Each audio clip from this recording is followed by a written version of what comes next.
ngasi 91.2 Diamond Radio Channel asida akoina haijarubada Diamond gi saknaraba haina akoina sandokjariba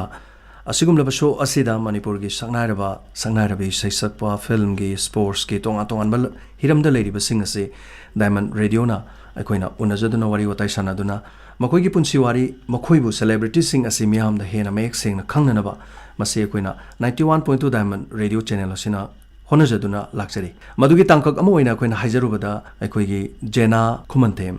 akoina haijarubada yabirokpa sigidamak Diamond Radio gi maikaidagi yamna nungaijaba supongdokjari akoigi studio da lengsan biduna leibire thagachari Jena akoigi thoromasida lapiba sigidamak thank you yam nungaijai hanma maktada akoigi Diamond Radio na taram nokjari aduga ihana ima amadi babagi mingam ta haibiyo aibu pokpa aigi babagi mamingna khumanthem jiten aduga mamagi mamingna khumanthem ongbi nenji devi mama se kari lamdagi no mama se khoi lekai dagi ne do ada hojik se amuk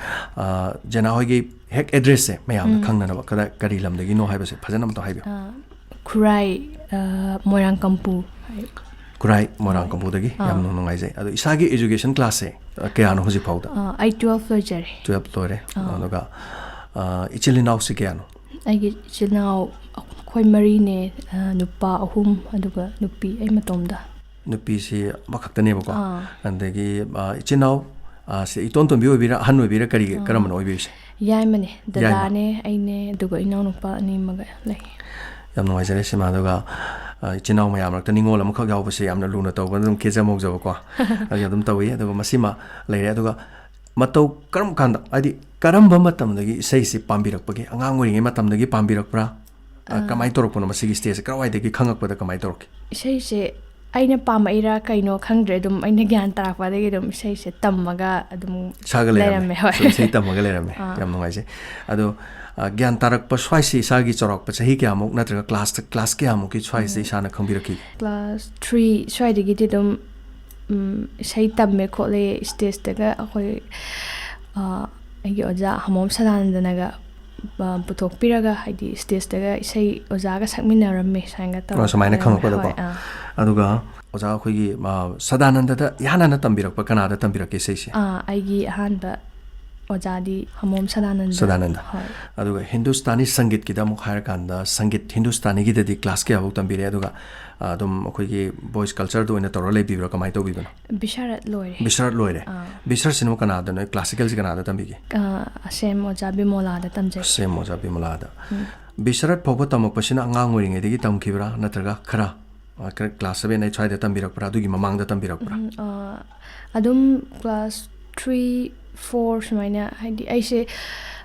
class 3 4 se khoigi isi exam thaba khotpa se hindi da tawmani na da khoigi theory gumba se iba khotpa gi thabak ni na khoigi aidi hindi se keno paba hindi gumba da tawbani sai do paba iba haitabani na adum chahi amani taraga na chimpha pu halaga numai taraga hoi amai taraga hindi mayek ta pekhadi thabani na theory se aduga madugi kharga phara ta mane gi ga dum thare bako adubu hoi practical da fazana tawgra lore adu bisarat pok to ba se dum yare foundation kharagi keno gi wane koina madudagi khara lobi wani makha tabadi classical gi da dum lambi du da jat ki do buna tabani na pamjaba keno sida aduga masigi matang sida isai hojik leriba mayam se saktringai da school akhoi tamingai sida competition ga yawgi bagi adai da leibi gi bra yaujagi competition adumai yawbi rakpada kamai to habidi mana lobi rakhiba yawbra first taba second taba yaujagi adum yawreba aise competition se angang oringai 2009 8 9 soidigi yawba hojare edo 8 9 10 11 12 13 soibuk se dum yawre adum ai yawkhiba singse first tarakpa second third adumaindi dum tawjare haita loin toreba ko hoi aduga ahanba namkhiba album se akoina chabada hawdo malaba haiba album se isagi class kya kar kandano class 8 class 8 yang ngalle ado class 8 sida akoina isana picturation id album sida kumbe to shana sudum ek to ba yawire ko ano class 8 to di sha sum akhoni yeng wakanda yamna mature oiba do mi ma suma leba aduga zagoi gumba kari gumba sigi mamang sta isai na tabida album si phongdringe gi mamang da tambi ki ba lebra dance ki class se kaino da hoi da mahesta ꯊꯥ ꯑꯃꯅꯤ ꯆꯠꯆꯔꯝꯃꯦ ꯑꯗꯨꯒꯤ ꯃꯃꯥꯡꯗ ꯑꯗꯨꯅ class ꯀꯌꯥ ꯑꯗꯥꯏꯗꯅꯣ ꯑꯗꯨꯝ class 8 ꯁ꯭ꯋꯥꯏꯗꯅꯤ ꯁ꯭ꯋꯥꯏꯗꯅꯦꯕ ꯑꯗꯨ ꯏꯀꯨꯏ ꯀꯨꯏꯗꯅ ꯑꯗꯨꯒ ꯍꯧꯖꯤꯛꯀꯤ ꯑꯦꯜꯕꯝꯁꯦ ꯑꯃꯨꯛ ꯐꯣꯡꯉꯛꯑꯀꯥꯟꯗ ꯑꯗꯨꯒ ꯏꯁꯩ ꯑꯃ ꯁꯨꯃꯥꯏꯅ ꯅꯝꯒꯦ ꯑꯗꯨꯒ ꯏꯁꯩꯁꯤꯗ ꯏꯁꯥꯅ ꯑꯦꯛ ꯇꯧꯒꯦꯅ ꯖꯒꯣꯏꯁꯦ ꯇꯝꯕꯤꯔꯨꯏꯔꯥ ꯅꯠꯇ꯭ꯔꯒ ꯁꯨꯝ ꯖꯒꯣꯏꯁꯦ ꯄꯥꯝꯖꯕꯗꯒꯤ ꯇꯝꯃꯨꯏꯔꯥ ꯀꯃꯥꯏꯅ ꯇꯧꯕꯅꯣ ꯁꯨꯝ ꯏꯁꯩ ꯑꯃ ꯅꯝꯒꯦ ꯑꯗꯨꯒ ꯏꯁꯩꯗꯨꯗ ꯗꯥꯟꯁ ꯈꯔ ꯑꯩꯈꯣꯏ ꯀꯥꯒꯣꯀꯨꯜ ꯃꯌꯥꯝꯅꯁꯨ ꯍꯦꯟꯅ ꯈꯪꯅꯕꯤꯔꯕ ꯐꯤꯜꯝ ꯁ꯭ꯇꯥꯔ ꯍꯣꯏ ꯀꯥꯒꯣꯀꯨꯜꯅ ꯇꯧꯕ ꯑꯦꯜꯕꯝꯅꯦ ꯃꯍꯥꯛꯅ ꯗꯤꯔꯦꯛꯁꯟ ꯄꯤꯔꯒ ꯅꯝꯕ ꯑꯗꯨꯗ ꯁꯤꯒꯤ ꯏꯁꯩꯁꯤꯗꯤ ꯑꯩꯈꯣꯏꯒꯤ ꯗꯥꯟꯁꯁꯦ ꯃꯌꯥꯝꯗꯒꯤ ꯇꯣꯉꯥꯟꯕ ꯑꯃ ꯇꯧꯅꯤꯡꯉꯦ ꯑꯗꯨꯅ ꯃꯍꯦꯁꯇ ꯀ꯭ꯂꯥꯁ ꯈꯤꯇꯪ ꯆꯠꯂꯒ ꯀꯥꯏꯅ ꯇꯧꯁꯤ ꯍꯣꯏ ꯃꯥꯅ ꯀꯣꯔꯤꯌꯣꯒ꯭ꯔꯥꯐ ꯇꯧꯍꯜꯂ ꯇꯧꯁꯤ ꯑꯗꯣ ꯀꯥꯒꯣꯀꯨꯜꯁꯦ ꯑꯇꯣꯞꯄ ꯃꯔꯤ ꯊꯣꯛꯅꯕꯤꯕ꯭ꯔꯣ ꯀꯃꯥꯏꯅ ꯇꯧꯕꯅꯣ ꯅꯛꯄ ꯑꯇꯣꯞꯄ ꯂꯩꯇꯦ ꯕꯕꯥꯒ ꯁꯨꯝ ꯑꯩꯈꯣꯏꯒꯤ ꯕꯕꯥꯒ ꯈꯪꯅꯕꯗꯒꯤ ꯕꯕꯥꯅ ꯑꯗꯨꯃꯥꯏꯅ ꯇꯧꯔ ꯍꯧꯗꯣꯛꯄꯤꯔꯛꯄꯅꯦꯕ ꯑꯗ ꯆꯥꯕꯗ ꯍꯥꯎꯗꯧ ꯃꯥꯜꯂꯕ ꯍꯥꯏꯕ ꯃꯁꯤꯒꯤ ꯑꯦꯜꯕꯝꯁꯤꯒꯤ ꯏꯁꯩꯁꯤꯒꯤ ꯇ꯭ꯌꯨꯟꯗꯤ ꯀꯅꯥꯅ ꯇꯧꯕꯤꯈꯤ ꯇ꯭ꯌꯨꯟꯁꯦ ꯗ A.K. ꯌꯥꯡꯒꯣꯏ ꯃꯍꯥꯛꯅ ꯇꯧꯕꯤꯕꯅꯦ ꯑꯗꯨꯒ ꯏꯁꯩꯁꯤ ꯏꯕꯤꯕꯅ ꯑꯩꯈꯣꯏꯒꯤ ꯑꯣꯖꯥ ꯈꯥꯏꯗꯦꯝ ꯏꯃꯣꯅ ꯑꯌꯥꯝꯕ ꯏꯁꯩꯁꯤꯡꯁꯤ ꯂꯣꯏꯅꯃꯛ ꯈꯥꯏꯗꯦꯝ ꯏꯃꯣꯅ ꯂꯣꯏ ꯏꯕꯤꯔꯦ ꯑꯩꯈꯣꯏꯅꯁꯨ ꯈꯪꯖꯕꯗꯀꯣ ꯁꯤꯃ ꯌꯥꯝ ꯅꯨꯡꯉꯥꯏꯔꯦ ꯑꯗꯨꯒ ꯃꯈꯥ ꯆꯠꯊꯖꯔꯛꯄꯗ ꯆꯥꯕꯗ ꯍꯥꯎꯗꯧ ꯃꯥꯜꯂꯕ ꯍꯥꯏꯕꯁꯤ ꯃꯁꯤ ꯍꯦꯛ ꯊꯣꯛꯂꯛꯄ ꯀꯥꯟꯗ ꯑꯩꯈꯣꯏꯅ ꯑꯥꯏꯁ ꯇꯤꯚꯤꯗ ꯀꯩꯗ ꯑꯇꯩꯗ ꯂꯣꯏ ꯎꯖꯔꯦꯀꯣ ꯃꯁꯤꯒꯤ ꯏꯁꯩꯁꯤ ꯃꯁꯤꯒꯤ ꯔꯤꯌꯦꯛꯁꯟꯁꯦ ꯑꯩꯈꯣꯏꯒꯤ ꯌꯦꯡꯕꯤꯔꯤꯕ ꯑꯗꯒꯤ ꯏꯁꯩꯁꯤꯕꯨ ꯇꯥꯕꯤꯔꯤꯕ ꯃꯌꯥꯝꯁꯤꯅ ꯀꯃꯥꯏꯅ ꯔꯤꯌꯦꯛꯁꯟ ꯂꯥꯛꯄꯤꯒꯦ ꯍꯥꯏꯕꯗꯤ ꯁꯨꯃꯥꯏꯅ ꯏꯁꯩ ꯑꯃ ꯂꯩꯕꯁꯤ ꯐꯣꯡꯉꯦ ꯈꯣꯠꯂꯦ ꯍꯥꯏꯕꯗꯒꯤ ꯏꯁꯩ ꯁꯩꯐꯝꯗ ꯏꯁꯩ ꯍꯥꯏꯕꯒꯥꯏꯁꯦ ꯇꯥꯍꯧꯕꯤꯔꯛꯄ꯭ꯔꯥ ꯀꯃꯥꯏꯅ ꯇꯧꯋꯤ ꯃꯁꯤꯒꯤ ꯔꯤꯌꯦꯛꯁꯟ ꯀꯃꯥꯏꯅ ꯂꯥꯛꯀꯦ ꯍꯣꯏ ꯑꯗꯨꯃꯥꯏꯅ ꯐꯣꯟ ꯇꯧꯕꯤꯔꯛꯑꯒ ꯏꯁꯩꯁꯤ ꯌꯥꯎꯕꯤꯔꯣ ꯍꯣꯏ ꯏꯁꯩ ꯁꯨꯃꯥꯏꯅ ꯁꯤꯗ ꯂꯝꯗ ꯁꯨꯃꯥꯏꯅ ꯏꯁꯩ ꯑꯃ ꯇꯧꯗꯣꯔꯤ ꯌꯥꯎꯕꯤꯅꯕꯒꯨꯝꯕ ꯁꯨꯃꯥꯏꯅ ꯀꯣꯜ ꯇꯧꯕꯤ ꯑꯗꯒꯤꯗꯤ ꯉꯁꯥꯏꯒꯤ ꯏꯁꯩꯁꯤ ꯃꯇꯝꯗꯨꯗꯗꯤ ꯆꯥꯕꯗ ꯍꯥꯎꯗꯧ ꯃꯥꯜꯂꯕ ꯍꯥꯏꯕ ꯏꯁꯩꯁꯤꯈꯛ ꯂꯩꯕꯅꯤꯅ ꯏꯁꯩ ꯁꯩꯐꯝꯗꯨꯗ ꯆꯠꯄꯗꯗꯤ ꯑꯇꯣꯞꯄ ꯏꯁꯩꯗꯤ ꯃꯇꯝꯗꯨꯗ ꯏꯁꯥꯒꯤ ꯏꯁꯩ ꯑꯣꯏꯅ ꯁꯛꯄꯤꯕ꯭ꯔꯥ ꯑꯗꯨꯒ ꯑꯣꯖꯥ ꯒꯨꯔꯨ ꯃꯃꯥꯡꯗ ꯂꯩꯈꯤꯕ ꯑꯣꯖꯥ ꯒꯨꯔꯨꯒꯤ ꯏꯁꯩ ꯁꯛꯄꯤꯕ꯭ꯔꯥ ꯀꯃꯥꯏꯅ ꯇꯧꯋꯤ ꯑꯩꯗꯤ ꯑꯩꯈꯣꯏꯒꯤ ꯑꯣꯖꯥ ꯍꯥꯃꯣꯝ ꯁꯗꯥꯅꯟꯗꯒꯤ ꯏꯁꯩ ꯑꯩꯈꯣꯏꯅ ꯑꯉꯥꯡ ꯑꯣꯏꯔꯤꯉꯩꯗ ꯑꯩꯈꯣꯏꯅ ꯀ꯭ꯂꯥꯁ ꯇꯧꯕ ꯃꯇꯝꯗ ꯁꯟꯗꯦꯁꯦ ꯏꯁꯩ ꯑꯣꯖꯥꯒꯤ ꯏꯁꯩ ꯂꯩꯕ ꯑꯩꯈꯣꯏꯗ ꯇꯥꯛꯄꯤꯕ ꯍꯥꯏꯇꯥꯔꯦ ꯑꯗꯨꯒꯨꯝꯕ ꯏꯁꯩ ꯂꯩ ꯑꯗꯨꯁꯨ ꯁꯛꯑꯦ ꯑꯗꯨꯒ ꯑꯩꯒꯤ ꯑꯣꯖꯥ ꯀ꯭ꯂꯥꯁꯤꯀꯦꯜꯁꯨ ꯌꯥꯝꯅꯁꯨ ꯑꯩꯈꯣꯏ ꯂꯩꯀꯥꯏꯗꯒꯤꯅꯦ ꯑꯗꯨꯝ ꯃꯍꯥꯛꯅꯁꯨ ꯇꯥꯛꯄꯤꯕ ꯑꯣꯖꯥ ꯅꯔꯦꯁ ꯑꯣꯖꯥ ꯅꯔꯦꯁ ꯀꯧꯋꯦ ꯀ꯭ꯂꯥꯁꯤꯀꯦꯜ ꯇꯝꯃꯤꯕ ꯑꯣꯖꯥꯁꯦ ꯍꯣꯏ ꯑꯣꯖꯥ ꯁꯦꯝꯕꯤꯃꯣꯂꯥꯁꯨ ꯑꯗꯨꯝ ꯆꯠꯂꯤ ꯀ꯭ꯂꯥꯁ ꯑꯗꯨꯗꯒꯤ ꯍꯥꯏꯗꯤ ꯌꯨꯝꯗꯁꯨ ꯍꯣꯠꯅꯗꯕ ꯌꯥꯗꯕꯅꯤꯅ ꯑꯩꯈꯣꯏ ꯂꯩꯀꯥꯏꯒꯤ ꯑꯣꯖꯥꯗꯣ ꯑꯣꯖꯥ ꯅꯔꯦꯁꯀꯁꯨ ꯑꯃꯨꯛ ꯍꯣꯠꯅꯔꯀꯥꯟꯗ ꯑꯗꯨ ꯃꯍꯥꯛꯅ ꯇ꯭ꯌꯨꯟ ꯇꯧꯕꯤꯕ ꯏꯁꯩ ꯊꯥꯏꯅ ꯀꯣꯝꯄꯤꯇꯤꯁꯟꯒꯨꯝꯕꯗ ꯐꯥꯔꯁ ꯇꯥꯈꯤꯕ ꯏꯁꯩ ꯁꯦꯀꯦꯟ ꯇꯥꯈꯤꯕ ꯏꯁꯩ ꯑꯃꯁꯨ ꯂꯩ ꯑꯗꯨꯒꯨꯝꯕ ꯑꯍꯨꯝꯒꯨꯝꯕ ꯀꯩꯁꯨ ꯌꯥꯝꯅꯗꯤ ꯁꯛꯇꯦ ꯁ꯭ꯇꯦꯖꯇ ꯏꯁꯩꯁꯦ 2 ꯅꯠꯇ꯭ꯔꯒ 3 ꯑꯗꯨꯃꯥꯏꯅ ꯑꯗꯨ ꯁꯨꯃꯥꯏꯅ ꯍꯣꯏ ꯍꯧꯖꯤꯛꯇꯤ ꯑꯗꯨꯝ ꯏꯁꯩꯗꯨꯒ ꯁꯛꯑꯒ ꯑꯥꯔꯇꯤꯁ ꯑꯃꯅ ꯏꯁꯩꯁꯦ ꯃꯥꯒꯤ ꯊꯧꯔꯝꯗꯨꯗ ꯑꯗꯨꯝ ꯏꯁꯩ 2 ꯑꯣꯔ 3 ꯁꯨꯃꯥꯏꯅ ꯑꯗꯨꯝ ꯃꯔꯤ ꯃꯊꯪ ꯁꯛꯅꯕꯅꯤ나 ꯑꯗꯨ ꯌꯥꯝ ꯅꯨꯡꯉꯥꯏꯖꯩ ꯑꯗꯣ ꯑꯍꯥꯟꯕ ꯏꯁꯩꯁꯤꯗꯒꯤ ꯃꯇꯦꯛ ꯑꯃꯇꯪ ꯏꯁꯩꯁꯦ ꯍꯧꯕꯒꯤ ꯃꯇꯦꯛ ꯑꯃꯇꯪ ꯁꯛꯄꯤꯌꯨ ꯏꯍꯥꯟ ꯍꯥꯟꯅ ꯐꯥꯎꯈꯤꯕ ꯃꯁꯛ ꯇꯥꯛꯈꯤꯕ ꯏꯁꯩꯁꯦ ꯃꯌꯥꯝꯗ ꯗꯥꯏꯃꯟ ꯔꯦꯗꯤꯑꯣ ꯇꯥꯕꯤꯔꯤꯕꯁꯤꯡ ꯄꯨꯝꯅꯃꯛꯇ ꯃꯁꯤꯒꯤ ꯇꯥꯅꯅꯕꯒꯤ ꯇꯥꯟꯖꯥ ꯑꯃꯇꯪ ꯂꯧꯖꯒꯦ ꯃꯇꯦꯛ ꯑꯃꯇꯪ ꯁꯛꯄꯤꯌꯨ ꯁꯛꯆꯒꯦ ꯆꯥꯕꯗ ꯊꯨꯝꯗꯧ ꯃꯥꯜꯂꯕ ꯐꯖꯈ꯭ꯔꯕ ꯅꯪꯒꯤ ꯅꯁꯛꯇꯨꯗ ꯆꯥꯕꯗ ꯊꯨꯝꯗꯧ ꯃꯥꯜꯂꯕ ꯐꯖꯈ꯭ꯔꯕ ꯅꯪꯒꯤ ꯅꯁꯛꯇꯨꯗ ꯉꯥꯎꯔꯣꯏꯗꯕ ꯀꯅꯥꯅꯣ ꯆꯠꯂꯣꯏꯗꯕ ꯀꯅꯥꯅꯣ ꯉꯥꯎꯔꯣꯏꯗꯕ ꯀꯅꯥꯅꯣ ꯆꯠꯂꯣꯏꯗꯕ kanaano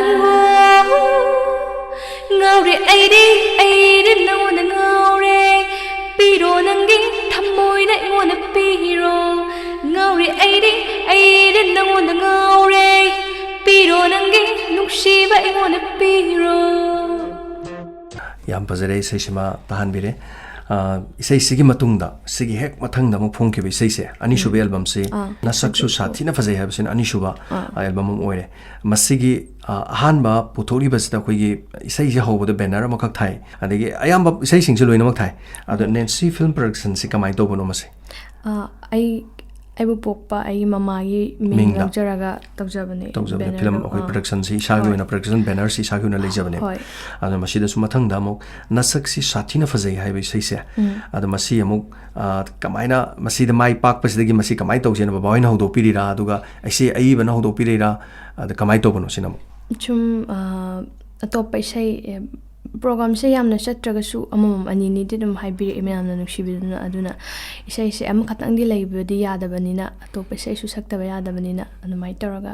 lamjagib isai sida sum namgre aduga masida dum numbers da isana exo to bire sida suka aduga masigi isai sisu sumaina ngasai ahan badongna sigi isai sisu dum madugi feedback se dum lakpa hobi bra kamaina reaction se adu mai pakpagi dum lakpi bra kamai taw hoi aina Facebook ta gumba photo se sum ai isai me sumai tawdana anouba album ama keno tawgani sigi se sumai hawdokani hoi adumaina sum aina mati ama sum Facebook ta thakpa matamda yamna khadi yam yengninge isai do tuna keno tuna phongbiro hoi phongbiro maiga sum haibiri yam noi jai aduga isai si sum mate amatanga asi isai je madum khare yamna le mayamna sanbiu haibadi thokna yam gre ngasai haibirak pa mayam da inu su tanjere dana ko aduna isai si mayam le mate khajik tang mate sakpiramo aduga soidana makki tabiri ba singsida nungaina na bagi da mak question jage mate matang haubiu sakjage nashakshu sathi na fajaiku nagunshu sathi na leiku swai majabu mandeko koryagi pakhang bu maliko na na na na na na na na na na na na na na na na na am bazare isai sisu aikoina mo khangjaning ise imaga babaga leibiri besida ani maksi isai pambibra isai sakpa gumba ngangba khotba tawbibra kamai to baba jani isai ge tawme ga haibibra mama tawbirak pra khana tawi baba hana tawme na hai ma akoi baba na yamna pamjabi isai se adi isai sakpa mo oigidraga su nahawai mangda mangjaram baba gi isai gi kenom leijeba aduna ninga si baba gi matawdo mo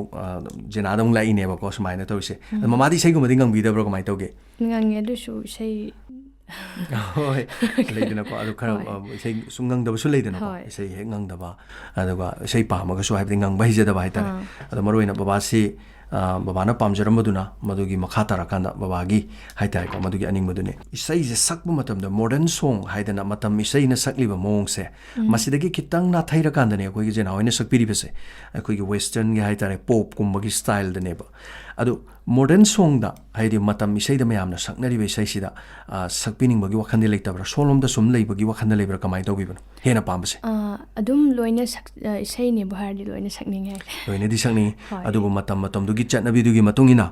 apamba mayamna pamgadaba mong yengaga sakpagi mong ne bako si mayam nungai je aduga angang oiringai matam da sakhiba khoi gi oja leidena ko adi oja gi saiga oja na sakpiram bai saiga sum sakhiba ga di yaubra stage da oirasu adagi tamingai manung da phabirak po oja na takpiringai daga tambi ki ba phabi ki bi saiga leibra isai makak sakjage isai kino ne aigi oja naresh na twin tawbiraga aini isai competition ma'am amta su first ta jage bi isai ne modern dina tab lewaning ba yes aduga isai kari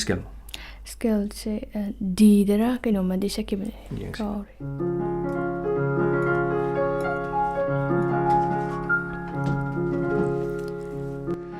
numa lakhini numa lakhini numa soidana lakhini Nushiraba yumshida karigi kafuri ima nangna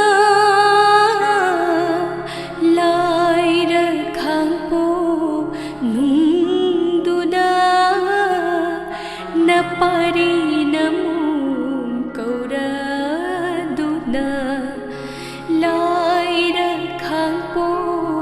nungduda napari namu kaura duna numa lakhini yam pajabi sai ni ꯑꯩꯈꯣꯏꯒꯤ ꯃꯁꯤꯒꯤ ꯏꯁꯩꯃꯛꯁꯤꯅ ꯉꯁꯥꯏꯒꯤ ꯑꯩꯈꯣꯏꯒꯤ ꯑꯣꯖꯥ ꯅꯔꯦꯁꯅ tune ꯇꯧꯕꯤꯗꯅ ꯑꯗꯒꯤꯗꯤ ꯀꯣꯝꯄꯤꯇꯤꯁꯟꯁꯤꯡꯗ ꯌꯥꯎꯅꯅꯕ ꯍꯣꯠꯅꯕꯤꯔꯛꯄ ꯑꯗꯨꯒ ꯏꯁꯩꯁꯤꯗꯁꯨ ꯃꯅꯥꯁꯨ ꯂꯧꯕꯤꯔꯦ ꯍꯥꯏꯕꯤꯔꯦꯀꯣ ꯑꯗꯨꯗꯤ ꯑꯩꯈꯣꯏꯒꯤ ꯖꯦꯅꯥꯒꯤ ꯄꯨꯟꯁꯤ ꯋꯥꯔꯤꯁꯤꯗ ꯑꯩꯈꯣꯏꯒꯤ ꯑꯣꯖꯥ ꯂꯩꯀꯥꯏꯒꯤ ꯑꯣꯖꯥ ꯅꯔꯦꯁꯁꯤꯁꯨ ꯑꯗꯨꯝ ꯀꯥꯎꯕ ꯌꯥꯗꯦ ꯑꯣꯖꯥꯁꯤꯒꯤ ꯑꯗꯨꯝ ꯈꯔ ꯃꯥꯒꯤ ꯀꯣꯟꯇ꯭ꯔꯤꯕ꯭ꯌꯨꯁꯟ ꯈꯔꯗꯤ ꯑꯗꯨꯝ ꯑꯣꯖꯥꯁꯤꯒꯤ ꯌꯥꯝꯅ ꯍꯣꯠꯅꯖꯃꯟ ꯈꯔꯗꯤ ꯑꯗꯨꯝ ꯌꯥꯎꯋꯤ ꯍꯥꯏꯖꯔꯤꯕꯀꯣ ꯑꯗꯨꯒ ꯑꯩꯈꯣꯏꯅ ꯌꯥꯝ ꯊꯥꯒꯠꯆꯩ ꯑꯣꯖꯥꯗꯨꯕꯨꯁꯨ ꯑꯗꯨꯒ ꯖꯦꯅꯥꯒꯤ ꯍꯧꯖꯤꯛ ꯐꯥꯎꯕꯒꯤ ꯑꯣꯏꯔꯛꯂꯤꯕ ꯁꯤꯐꯥꯎꯒꯤ ꯐꯤꯕꯝꯁꯤꯗ ꯃꯌꯥꯝꯗ ꯋꯥꯔꯤ ꯈꯔ ꯇꯝꯖꯔꯦ ꯑꯗꯣ ꯃꯈꯥ ꯇꯥꯕ ꯑꯃꯨꯛ ꯑꯩꯈꯣꯏꯒꯤ ꯑꯍꯨꯝꯁꯨꯕ ꯑꯦꯜꯕꯝꯁꯦ ꯃꯌꯥꯝꯅ ꯄꯥꯝꯅꯈꯤꯕ ꯑꯍꯨꯝꯁꯨꯕ ꯑꯦꯜꯕꯝꯁꯦ ꯀꯔꯝꯕ ꯑꯦꯜꯕꯝꯅꯣ ꯁꯤ ꯃꯊꯪꯁꯦ ꯏꯁꯩꯗꯨꯝ ꯁꯛꯁꯤ ꯍꯥꯏꯕ ꯑꯦꯜꯕꯝꯁꯦ ꯏꯁꯩꯗꯨꯝ ꯁꯛꯁꯤ ꯍꯥꯏꯕ ꯁꯤ ꯏꯁꯩꯁꯤꯃ ꯊꯝꯕꯤꯌꯨ ꯃꯇꯦꯛ ꯑꯃꯇ Nanna nanna nanna nanna nanna nanna nanna nanna nanna nanna ngay khô amuk tadi ngay khô tap thâu shawat khinu hana kong no hana gumna kong no tin no punshi chupa tin no Thab kuding mag-ahan bala loy na hayroy Srahan dyan hot na raga hayrak ni Taw ruk kuding daning basum kay ragladi Ngay haktang tok laga wakal pugning Puta dyan na ba Haraw na ba Ishay dum saksi Jadgoy dum sasi Hay ba hay taba Nung ara loy ray La la la la la La la la la la La la la la La la la la la la la ꯐꯖꯔꯦ ꯏꯁꯩ ꯐꯖꯕ ꯉꯥꯛꯇꯅꯤ ꯍꯧꯖꯤꯛꯀꯤ ꯏꯟꯈꯠꯂꯛꯂꯤꯕ ꯅꯍꯥꯁꯤꯡ ꯑꯗꯨꯒ ꯏꯁꯩꯁꯤꯕꯨ ꯁꯣꯏꯗꯅ ꯉꯥꯎꯔꯣꯏꯗꯕ ꯀꯅꯥꯁꯨ ꯂꯩꯔꯣꯏ ꯑꯗꯨꯒ ꯁꯤꯒꯤ ꯏꯁꯩꯁꯤꯒꯤ ꯔꯤꯑꯦꯛꯁꯟꯁꯨ ꯉꯁꯥꯏꯒꯤ ꯑꯗꯨꯃꯥꯏꯅ ꯑꯗꯨꯝ ꯁꯣꯏꯗꯅ ꯇꯧꯕꯤꯔꯝꯃꯅꯤ ꯏꯁꯩꯁꯦ ꯑꯗꯨꯝ ꯂꯥꯡꯕꯅꯤꯅꯀꯣ ꯃꯌꯥꯝꯅ ꯁꯤꯒꯤꯁꯨ ꯑꯗꯨꯝ ꯅꯨꯡꯉꯥꯏꯕ ꯀꯩꯅꯣꯁꯤ ꯂꯥꯛꯀꯥꯟꯗ ꯏꯃꯨꯡ ꯃꯅꯨꯡꯗ ꯀꯔꯤ ꯍꯥꯏꯅꯤ ꯃꯈꯥ ꯇꯥꯅ ꯑꯃꯁꯨ ꯅꯝꯈꯤꯁꯤ ꯈꯣꯠꯈꯤꯁꯤ ꯍꯥꯏꯕ ꯑꯗꯩ ꯑꯣꯖꯥ ꯒꯨꯔꯨꯒ ꯇꯥꯟꯅꯕꯒꯤ ꯄꯥꯎꯁꯤ ꯀꯃꯥꯏ ꯂꯩ ꯃꯁꯤ ꯍꯥꯏꯅꯕꯤꯕ꯭ꯔꯥ ꯈꯟꯅꯕꯤꯕ꯭ꯔꯥ ꯁꯨꯃꯥꯏꯅ ꯑꯃꯨꯛ ꯏꯁꯩꯁꯤ ꯅꯝꯁꯤ ꯈꯣꯠꯁꯤꯅ ꯃꯈꯥ ꯇꯥꯅ ꯅꯝꯈꯤꯁꯤ ꯈꯣꯠꯈꯤꯁꯤꯅ ꯁꯤꯒꯨꯝꯕ ꯑꯃ ꯅꯝꯕꯗꯗꯤ ꯏꯃꯨꯡꯒꯤ ꯑꯣꯏꯅ ꯐꯦꯃꯤꯂꯤꯒꯤ ꯑꯣꯏꯅ ꯍꯥꯏꯖ ꯇꯥꯔꯦꯀꯣ ꯄ꯭ꯔꯣꯕ꯭ꯂꯦꯝ ꯂꯩꯕ꯭ꯔꯥ ꯑꯩꯈꯣꯏꯒꯤ ꯀꯔꯤꯒꯨꯝꯕ ꯍꯥꯏꯇꯥꯔꯦ ꯁꯦꯜ ꯊꯨꯝꯒꯤ ꯑꯇꯣꯞꯄ ꯀꯅꯥꯒꯨꯝꯕꯒꯤ ꯃꯇꯦꯡ ꯂꯧꯕ ꯈꯣꯠꯄ ꯀꯩꯒꯨꯝꯕ ꯂꯩꯇꯕ꯭ꯔꯥ ꯀꯩꯝꯇ ꯂꯩꯇꯦ ꯑꯩꯒꯤ ꯑꯣꯏꯅꯗꯤ ꯑꯗꯨꯝ ꯂꯥꯏꯅ ꯑꯗꯨꯝ ꯇꯧꯋꯤ ꯍꯥꯏꯇꯥꯔꯦꯀꯣ ꯄ꯭ꯔꯣꯕ꯭ꯂꯦꯝ ꯀꯔꯤꯝꯇ ꯂꯩꯇꯦ ꯃꯁꯤꯃ ꯈ꯭ꯋꯥꯏꯗꯒꯤ ꯂꯥꯏꯕꯛ ꯐꯕꯅꯤ ꯑꯗꯨꯒ ꯃꯁꯤꯒꯤ ꯃꯊꯪꯗ ꯄꯨꯊꯣꯔꯛꯂꯤꯕ ꯃꯥꯒꯤ ꯄꯔꯤꯡꯗ ꯄꯨꯊꯣꯔꯛꯂꯤꯕꯁꯤꯡ ꯑꯁꯦ ꯑꯩꯈꯣꯏꯅ ꯖꯦꯅꯥꯒꯤ ꯑꯩꯈꯣꯏꯅ ꯈꯪꯍꯟꯖꯔꯤ ꯁꯤꯒꯤ ꯃꯊꯪꯗ ꯑꯃꯨꯛ ꯁꯅꯥꯗꯒꯤ ꯍꯦꯟꯅ ꯇꯥꯡꯕꯅꯤ ꯍꯥꯏꯕ ꯁꯤꯒꯤ ꯑꯦꯜꯕꯝꯒꯨꯝꯕ ꯅꯝꯕ ꯈꯣꯠꯄꯒꯤ ꯄ꯭ꯔꯣꯕ꯭ꯂꯦꯝꯁꯦ ꯑꯩꯈꯣꯏ ꯆꯠꯊꯣꯛ ꯆꯠꯁꯤꯟ ꯑꯗꯒꯤ ꯈꯔ ꯀꯣꯑꯦꯛ ꯇꯧꯕꯤꯔꯤꯕ ꯈꯣꯠꯄ ꯑꯇꯩ ꯂꯩꯁꯤꯡꯁꯦ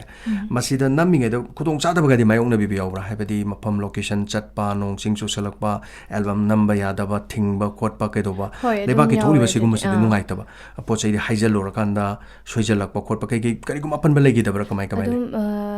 ꯁꯨꯇꯤꯡ ꯇꯧꯔꯤꯉꯩꯗ ꯅꯣꯡ ꯆꯨꯗꯔꯛꯄ ꯑꯗꯨꯝ ꯌꯥꯎꯏ ꯑꯗꯨꯗꯒꯤ ꯑꯗꯨꯝ ꯑꯁꯨꯃꯥꯏꯅ ꯑꯗꯨꯝ ꯈꯔ ꯃꯆꯥ ꯅꯠꯇꯅ ꯌꯥꯝ ꯑꯔꯨꯕꯗꯤ ꯊꯦꯡꯅꯗ꯭ꯔꯦꯀꯣ ꯑꯗꯨꯒ ꯍꯧꯖꯤꯛꯀꯤ ꯏꯁꯩ ꯑꯃ ꯁꯅꯥꯗꯒꯤ ꯍꯦꯟꯅ ꯇꯥꯡꯕꯅꯤ ꯍꯥꯏꯕ ꯏꯁꯩꯁꯦ ꯃꯁꯤꯃꯨꯛ ꯅꯝꯕꯤꯔꯦ ꯑꯗꯨꯒ ꯏꯁꯩꯁꯤ ꯃꯌꯥꯝꯗ ꯃꯇꯦꯛ ꯑꯃꯇꯪ ꯇꯥꯍꯟꯅꯅꯕ ꯈꯨꯗꯣꯡꯆꯥꯕꯗꯣ ꯃꯇꯦꯛ ꯑꯃꯇꯪ ꯂꯧꯖꯒꯦ ꯃꯇꯦꯛ ꯉꯁꯤꯒꯤ ꯐꯖꯕ ꯂꯩꯕ ꯏꯁꯩꯁꯤꯡꯁꯦ ꯑꯃꯨꯛꯇꯪ ꯃꯇꯦꯛ ꯑꯃꯇꯪꯒ ꯁꯛꯄꯤꯌꯨ ꯏꯁꯩꯁꯦ ꯗꯤ ꯃꯥꯏꯅꯔ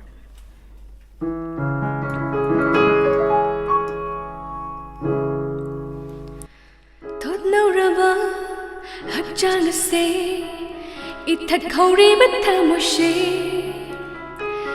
ꯏꯔꯥꯡ ꯄꯨꯔꯤꯕ ꯋꯥꯈꯜꯁꯦ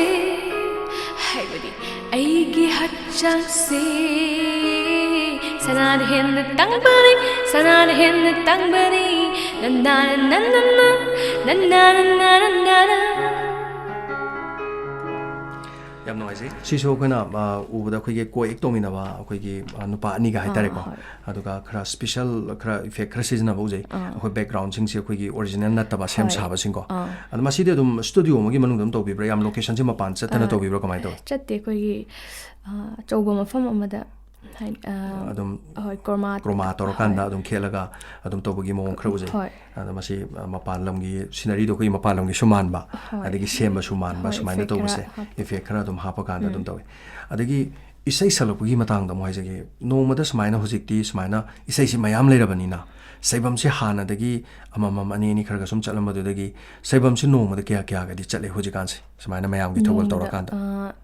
ꯌꯥꯝꯅ ꯏꯁꯩ ꯅꯣꯡꯃꯗ ꯃꯅꯤꯄꯨꯔ ꯏꯁꯩ ꯌꯥꯝꯅ ꯇꯧꯅꯕꯒꯤ ꯃꯇꯨꯡ ꯏꯟꯅ ꯑꯗꯨꯝ ꯌꯥꯝ ꯁꯤꯖꯟꯗꯕꯨꯗꯤ ꯃꯌꯥꯝ ꯆꯠꯂꯦꯀꯣ 3-5-6 ꯐꯨꯛꯇꯤ ꯑꯗꯨꯝ ꯆꯠꯂꯦ ꯑꯗꯨꯒ ꯁꯤꯖꯟ ꯅꯠꯇꯕ ꯃꯇꯝꯗꯗꯤ ꯏꯁꯩ ꯃꯐꯝ ꯑꯗꯨꯝ ꯅꯣꯡꯃꯗ 1-2 ꯇꯧꯕ ꯑꯗꯨꯝ 1 ꯆꯠꯄ 2 ꯆꯠꯄ 3 ꯆꯠꯄ ꯑꯗꯨꯃꯥꯏꯅ ꯁꯨꯝ ꯁꯤꯗ ꯑꯗꯨꯝ ꯆꯠꯂꯦ ꯑꯗꯨꯒ masida nang daba gai di yaubibra adi yawe nang daba hek mathang chalo kanda kon basi nang ngauda adi yo sallur gai sei je loiramba adi hek adu kandu da madu gi khudong chada hai tare ko mayam gi so thogol loi tog janing mane mafam di tongan ba lam lap khot pa to bani na ko adu masi adum thoi artist khudi mak to ko masi ma leire isai sa inge da koi gi isai je fajana sa inge da yengbiri ba babok to haning da bam tai biu koi gi khoi budi nuksibidana paisa thabirak pa yawe adu paisa thakma matam de isai sai ngai da koi yamna khoi bu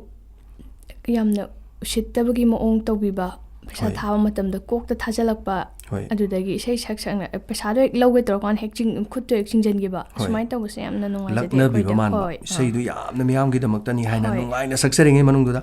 lawge no khoting thoro ko ju hek lok san gi ba gumba adigi mu khut to mu lok ting tok tor kan pisalak pai gumba lawdre kadai lawsi kadai adu mai taw se miyam da koi se kai ba pi boy sumai na mai taw je hoi dam nungai jade hai tai anu masi matang di koi gi isai yengbiri ba de yengba lak piri ba dagi miyam pun michin na punama koi gi amadu ichalni cheni ga na khanbi ra kan sigum ba phasa da ba ji khar sam to haning na ta masa koi ni sai sab matai tai to samu je jena khakina tana to pa sai sap pasing da su yamna taw bi sumai taw bse aduga masi maksam ngai te even nupa na sakpa da nupa da su dum taw ba yawi ko adi sai je horok ko dige dum non dara ga sai sakpa da paisa ji je stage na wang na sajale stage wang sadra ga su ka khalak ta na mu jogoi sajala ga dini na kan da jogoi sajala pa da matem sara mading phaba madana stage tu wang na mu sarani adu dagi mu non da ga ni sai wang mu sakani khoi de wang adi non dara ga sai du chingba du di sai du soining ai ma cha moire adi mayam gi thogol su taw ba paisa du su logjaning ba mayam na pibiri bani na lawdre ka dai no pongthoi chawthoi hai doi ni na ko masi morning asigi thorom si ko ni amna miyam da pihan janing ba koina sandok chari ba program asigi akoi gi hena manipur tang khai me hena tar ba radio channels da tabiri ba maru mapang chini na khai punama na isai sebam da to biroi do thabak se masi ayam ba mamang da una biki ba koina una jaki ba artist sing na sudum haibiram ba wafam duni masi artist khodi makki thamoi da su masi lei asmaina to busi pam de hai ba wafam sine koina khanghan janing ba sigi mathang isana picturization to dana isai ohum mari puthorok laba matung sidati atopa migi album daga ek to view kai di haiba yobiraktra isagi sei natam hoi ma'am la e yum da album to bi gadamni khoi kadamni ado aigidi aina singer oina leijabani na aina sei do mina saksaraga sakpa oir taraga di kumjaroi ge duga sei do makok ta gi haidi aina saga tawada boy taraga di tawjage na hai ado sei gumba mina namjalu ba kholuba leibani na farak tana ga da leibani na ano ma'am gi di haidi tawjadre hai tai tawjadre ado isana hoi ai isagi dangdang mai tawbani na na habire yam nungai jare sima so duga sigi matung da film da yaubiu gain haibagi timing se swai de khara lakpa hobi bro kamai toy khoi album na taba film da yaubiu gain lakpa se hoi film se film assignment se mari manga mukti lae to ama khakti tawjagre speedbacker se usi tore aduga speedbacker se su koi madugi kano se ujare visual khar ujare boniga paraga to gi ko as khara ujare aduga scene taba to pakhara so je habira bra kamai tor film kumdri ba assignment to bi bodi lebira bra hiram me film se do koina haidi ai su angang oiri adudagi sei gi maram de sida su yamna fawbam oiningi haidi mayamna su pamjaba hoi yamna khanghan janinge haitai aduna mayamna khangbai bado oidribanina sei sida hana yam afawba mi ma oijage ngamjaragadi film su tawjage ni khanjai han bada agi pamjari se isai sakpa pamjabani na isai sakpasi ma hana mai pakna tawjage aduga isai sakpasi torokanda de angang so ori hojik 12 thada ngai ri 12 aduna matam se am leiri haribo ko honaba yaba yam honaba yari oja guru ga dum punna dana di ma baba ga tana dana hena phaba degi isai tun tawbiri basing kano tawri sing se aduga isai tun to ba harbo ning senge hojiki chabada haudo malaba haiba isai se sinamo eke yang goina tawkre ani subagi sei du kana na to bibino sei tun se ani suba nasik su satine fazai ko haiba sei sina kogi surmani rishi na ahum suba isai dum saksi isai se datoni ahibam na to bibino toni na to bune ko aduga mari sube sei sana da hena tangni sina koi datoni gi manau nupa da tomba ahibam hojik sintha haiba music band sigi lead guitar pai biriba koi da to mana tawbi ba sei ni loinana sigi mathangdadi sigi mathangda mu lakpasina duet song oina mamangda hoje koi tamanawga sakpi gi bisai ma leire ko ani suba duet song se karam boy doino sagi pema nambune se oidoine ba pema nambune se bobin ge sangmena bai sei sei sidi pura ngang macha dagi kari dagi loina ngang grabi sei mani ko aduga masigi mamangda mu ꯑꯩꯈꯣꯏꯒꯤ ꯅꯈꯣꯏ ꯂꯩꯀꯥꯏ ꯂꯥꯛꯄꯗ ꯑꯐꯥꯎꯕ ꯁꯛꯃꯤꯟꯅꯕꯁꯦ ꯁꯤꯅ ꯑꯃꯨꯛ ꯇꯨꯡꯗ ꯂꯥꯛꯄ꯭ꯔꯥ ꯄꯦꯃ ꯅꯪꯕꯨꯒꯤ ꯃꯇꯨꯡ ꯇꯥꯔꯦꯀꯣ ꯈ꯭ꯋꯥꯏꯗꯒꯤ ꯑꯗꯨꯅ ꯑꯍꯥꯟꯕ ꯑꯣꯏꯒꯦ ꯍꯥꯏꯗꯤ ꯌꯥꯝ ꯀꯟꯅ ꯌꯨꯇ꯭ꯌꯨꯕ ꯃꯇꯝꯗꯨꯗ ꯌꯨꯇ꯭ꯌꯨꯕꯀꯤ ꯑꯩꯈꯣꯏꯒꯤ ꯌꯦꯡꯅꯕꯒꯤ ꯆꯥꯡ ꯍꯣꯏ ꯋꯥꯠꯈꯤꯕꯅꯅꯤ ꯈꯪꯗꯦ ꯑꯗꯨꯗꯒꯤ ꯑꯩꯈꯣꯏꯅ ꯊꯥꯒꯠꯍꯧꯗꯕꯅꯤ ꯈꯪꯗꯦ ꯃꯇꯝꯗꯨꯗ ꯑꯩꯈꯣꯏꯁꯨ ꯑꯉꯥꯡ ꯑꯣꯏꯔꯤꯕꯅꯤꯅ ꯁꯤꯒꯨꯝꯕꯒꯤ ꯅꯣꯂꯦꯖꯁꯦ ꯀꯩꯁꯨ ꯂꯩꯖꯗꯦ ꯍꯣꯏ ꯑꯗꯨꯅ ꯑꯗꯨꯝ ꯌꯥꯝ ꯀꯟꯅ ꯏꯁꯩꯗꯣ ꯌꯨꯇ꯭ꯌꯨꯕꯇꯒꯨꯝꯕ ꯊꯥꯒꯤꯗ꯭ꯔꯕꯅꯤꯅ ꯃꯌꯥꯝꯅ ꯀꯌꯥꯝ ꯌꯦꯡꯕꯤꯔꯤꯕ ꯈꯣꯠꯂꯤꯕ ꯍꯥꯏꯕꯗꯨꯗꯤ ꯑꯩ ꯀꯩꯁꯨ ꯈꯪꯖꯗ꯭ꯔꯦ ꯍꯣꯏ ꯑꯗꯨ ꯅꯈꯣꯏ ꯂꯩꯀꯥꯏ ꯂꯥꯛꯄꯗ ꯍꯥꯏꯕ ꯏꯁꯩꯁꯦ ꯃꯁꯤ ꯐꯤꯜꯝꯒꯤ ꯑꯣꯏꯈꯤꯕ꯭ꯔꯥ ꯑꯦꯜꯕꯝ ꯑꯣꯏꯈꯤꯕ꯭ꯔꯥ ꯑꯦꯜꯕꯝ ꯑꯣꯏꯕ ꯑꯗꯨꯒ ꯐꯤꯜꯝꯒꯤ ꯑꯣꯏꯅ ꯏꯍꯥꯟ ꯍꯥꯟꯅ ꯁꯛꯄ ꯍꯥꯏꯔꯒꯗꯤ ꯀꯔꯝꯕ ꯏꯁꯩꯁꯨ ꯑꯣꯏꯗꯣꯏꯅꯣ ꯐꯤꯂꯝꯒꯤ ꯑꯣꯏꯅꯗꯤ ꯑꯩꯈꯣꯏ ꯅꯤꯡꯁꯤꯡꯈꯨꯜ ꯍꯥꯏꯔꯤꯕ ꯐꯤꯂꯝ ꯅꯤꯡꯁꯤꯡꯈꯨꯜ ꯐꯤꯂꯝꯁꯦ ꯃꯁꯤ ꯀꯅꯥꯒ ꯁꯛꯃꯤꯟꯅꯕꯅꯣ ꯏꯁꯩꯁꯦ ꯏꯇꯣꯝꯗ ꯁꯛꯄ ꯏꯁꯩꯅꯤ ꯅꯥꯏꯇꯣꯝ ꯏꯁꯩ ꯍꯧꯖꯤꯛꯀꯤ ꯅꯤꯡꯁꯤꯡꯈꯨꯜ ꯍꯥꯏꯔꯤꯕ ꯐꯤꯂꯝꯁꯤꯒꯤ ꯑꯍꯥꯟꯕ ꯐꯤꯂꯝ ꯇꯥꯔꯦꯀꯣ ꯁꯤꯅ ꯑꯍꯥꯟꯕ ꯐꯤꯂꯝꯒꯤ ꯏꯁꯩ ꯇꯥꯔꯦ ꯑꯗꯨ ꯏꯁꯩꯁꯤ ꯃꯇꯦꯛ ꯑꯃꯇꯪ ꯃꯌꯥꯝꯅ ꯈꯨꯗꯣꯜ ꯇꯝꯕꯤꯔꯝꯃꯨ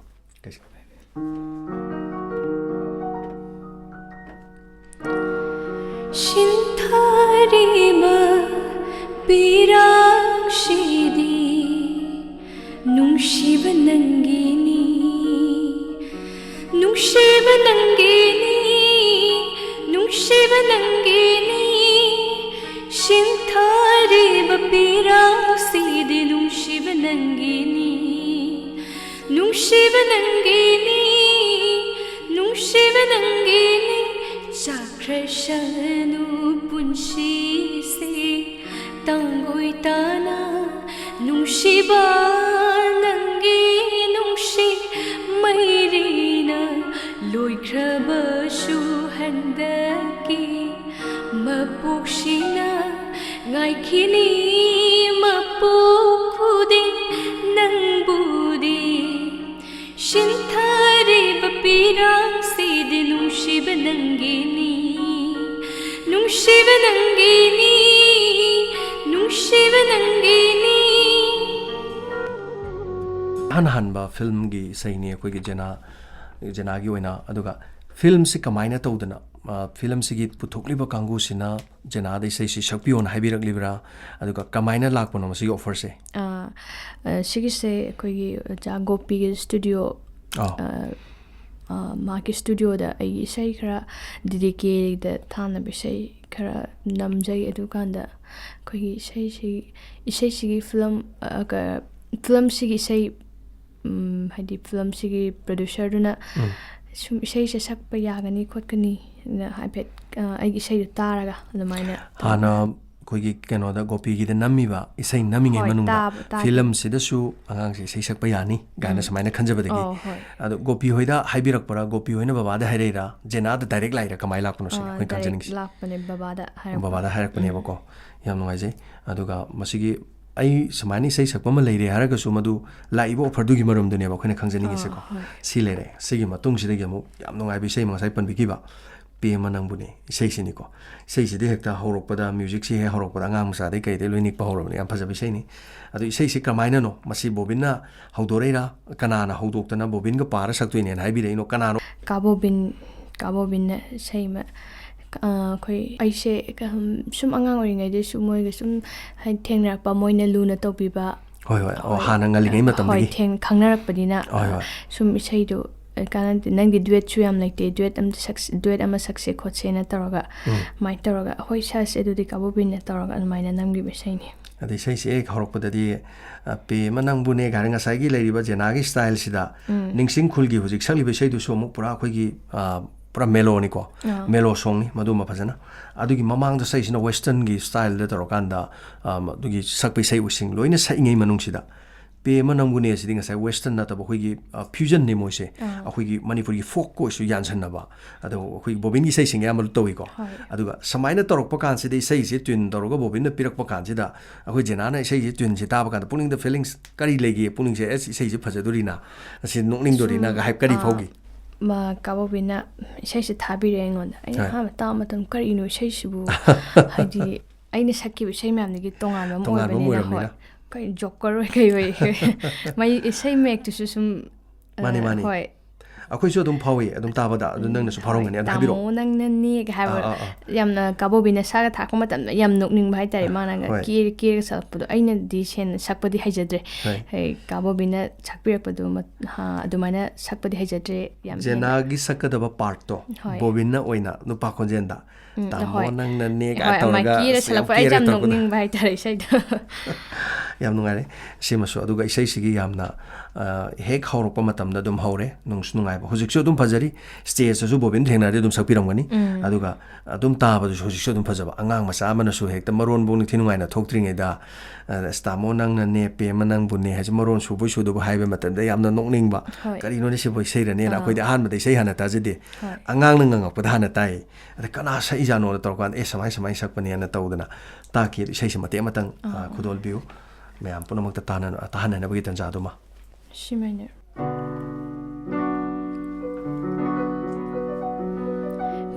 ꯄꯦꯝꯃ ꯅꯪꯕꯨꯅꯦ ꯇꯥꯕꯔꯣ ꯍꯥꯏꯔꯤꯁꯦ ꯑꯩꯅ ꯍꯥꯏꯕ ꯋꯥꯗꯣ ꯌꯥꯔꯣ ꯀꯩꯗꯧꯒꯦ ꯇꯥꯃꯣ ꯅꯪꯅꯅꯦ ꯍꯥꯏꯔꯤ ꯋꯥꯔꯤꯗꯣ ꯑꯩꯗꯤ ꯍꯧꯖꯤꯛꯀꯤꯗꯤ ꯌꯥꯕ ꯉꯝꯈꯤꯔꯣꯏ ꯃꯤꯅ ꯍꯥꯏꯗꯤ ꯁꯨꯛꯇ ꯇꯥꯗꯦ ꯃꯤꯅ ꯍꯥꯏꯗꯤ ꯁꯨꯡꯏꯟ ꯏꯟꯗꯦ ꯃꯤꯅ ꯍꯥꯏꯗꯤ ꯁꯨꯛꯇ ꯇꯥꯗꯦ ꯃꯤꯅ ꯍꯥꯏꯗꯤ ꯁꯨꯡꯏꯟ ꯏꯟꯗꯦ ꯄꯦꯝꯃ ꯅꯪꯕꯨꯅꯦ ꯇꯥꯕꯔꯣ ꯍꯥꯏꯔꯤꯁꯦ ꯑꯩꯅ ꯍꯥꯏꯕ ꯋꯥꯗꯣ ꯌꯥꯔꯣ ꯀꯩꯗꯧꯒꯦ ꯐꯖꯕ ꯏꯁꯩ ꯑꯃꯁꯨ ꯇꯥꯍꯟꯕꯤꯔꯦ ꯈ꯭ꯋꯥꯏꯗꯒꯤ ꯃꯌꯥꯝꯅ ꯄꯥꯝꯅꯈꯤꯕ ꯑꯗꯨ ꯏꯁꯩꯁꯤꯗꯤ ꯁ꯭ꯇꯦꯖꯗ ꯄꯨꯊꯣꯛꯇ꯭ꯔꯤꯉꯩꯗ ꯍꯦꯛ ꯅꯝꯕ ꯂꯣꯏꯔ ꯃꯇꯨꯡꯗ ꯑꯗꯒꯤ ꯉꯁꯥꯏꯒꯤ ꯏꯁꯩ ꯑꯣꯏꯅ ꯑꯣꯟꯊꯣꯔꯛꯀꯥꯟꯗ ꯕꯣꯕꯤꯟꯅ ꯁꯛꯂꯛꯄꯗꯨꯒ ꯑꯗꯒꯤ ꯏꯁꯥꯅ ꯑꯃꯨꯛ ꯁꯦꯝꯗꯣꯛꯀꯥꯟꯗꯨꯗꯗꯤ ꯏꯁꯩ ꯈꯔ ꯃꯥꯜꯂꯛꯄꯒꯤ ꯋꯥꯈꯜꯒ ꯐꯥꯎꯕꯤꯕ꯭ꯔꯣ ꯃꯇꯝꯗꯨꯗ ꯑꯗꯨꯃꯥꯏꯅ ꯑꯗꯨꯝ ꯏꯁꯩꯁꯤꯗꯤ ꯑꯗꯨꯝ ꯇꯥꯕꯗ ꯑꯍꯥꯟꯕꯗ ꯅꯨꯡꯉꯥꯏ ꯏꯁꯩꯁꯤ ꯇꯥꯕꯗ ꯌꯥꯝꯅ ꯑꯗꯨ ꯏꯁꯥ ꯏꯇꯣꯝꯗ ꯍꯥꯏꯗꯤ ꯃꯥꯒꯤ ꯇ꯭ꯋꯤꯟꯗꯨꯒ ꯂꯤꯔꯤꯛꯁꯇꯨꯒ ꯇꯥꯕꯗ ꯌꯥꯝ ꯅꯣꯛꯅꯤꯡꯕ ꯑꯃ ꯑꯣꯏꯕ ꯑꯩꯉꯣꯟꯗ ꯃꯥꯅꯤ ꯏꯁꯩꯗꯣ ꯈꯤꯇꯪ ꯑꯩꯈꯣꯏꯅ ꯀꯣꯃꯤꯛ ꯑꯣꯏꯕꯗꯣ ꯈꯤꯇꯪ ꯋꯥꯍꯩ ꯈ꯭ꯋꯥꯏꯂ ꯍꯥꯏꯗꯣ ꯑꯗꯨꯒ ꯏꯁꯩꯗꯨꯒꯤ ꯃꯗꯨ ꯑꯣꯏꯔꯛꯀꯥꯟꯗꯗꯤ ꯑꯗꯨꯝ ꯏꯁꯩ ꯑꯣꯏꯅ ꯌꯥꯝ ꯐꯖꯅ ꯇꯥꯕꯤꯔꯦ ꯁ꯭ꯇꯦꯖꯇꯁꯨ ꯃ꯭ꯌꯨꯖꯤꯛ ꯈꯣꯡꯉꯀꯥꯟꯗ ꯃꯗꯨꯒꯤ ꯍꯧꯔꯛꯄ ꯀꯥꯟꯗ ꯚꯥꯕꯣꯛꯅ ꯃꯗꯨꯒꯤ ꯔꯤꯌꯦꯛꯁꯟ ꯂꯥꯛꯄꯗꯣ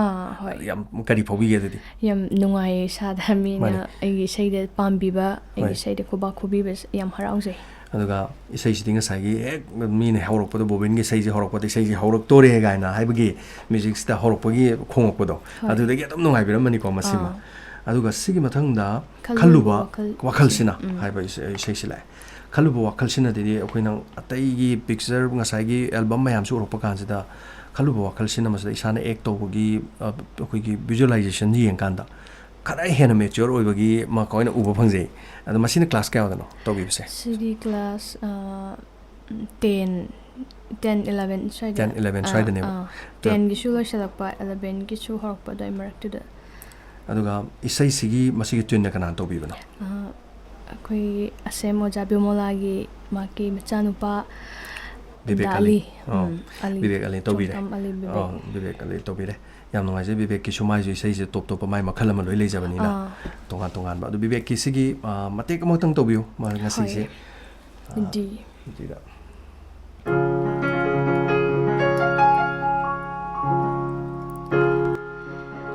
ꯈꯜꯂꯨꯕ ꯋꯥꯈꯜꯁꯤꯅ ꯐꯥꯎꯔꯛꯂꯦ ꯂꯣꯏꯅꯥꯏꯗ꯭ꯔꯕ ꯅꯨꯡꯁꯤ ꯏꯐꯨꯠꯁꯤꯅ ꯅꯪꯒꯤ ꯃꯪꯂꯥꯟ ꯄꯨꯟꯁꯤꯗ ꯈꯜꯂꯨꯕ ꯋꯥꯈꯜꯁꯤꯅ ꯐꯥꯎꯔꯛꯂꯦ ꯂꯣꯏꯅꯥꯏꯗ꯭ꯔꯕ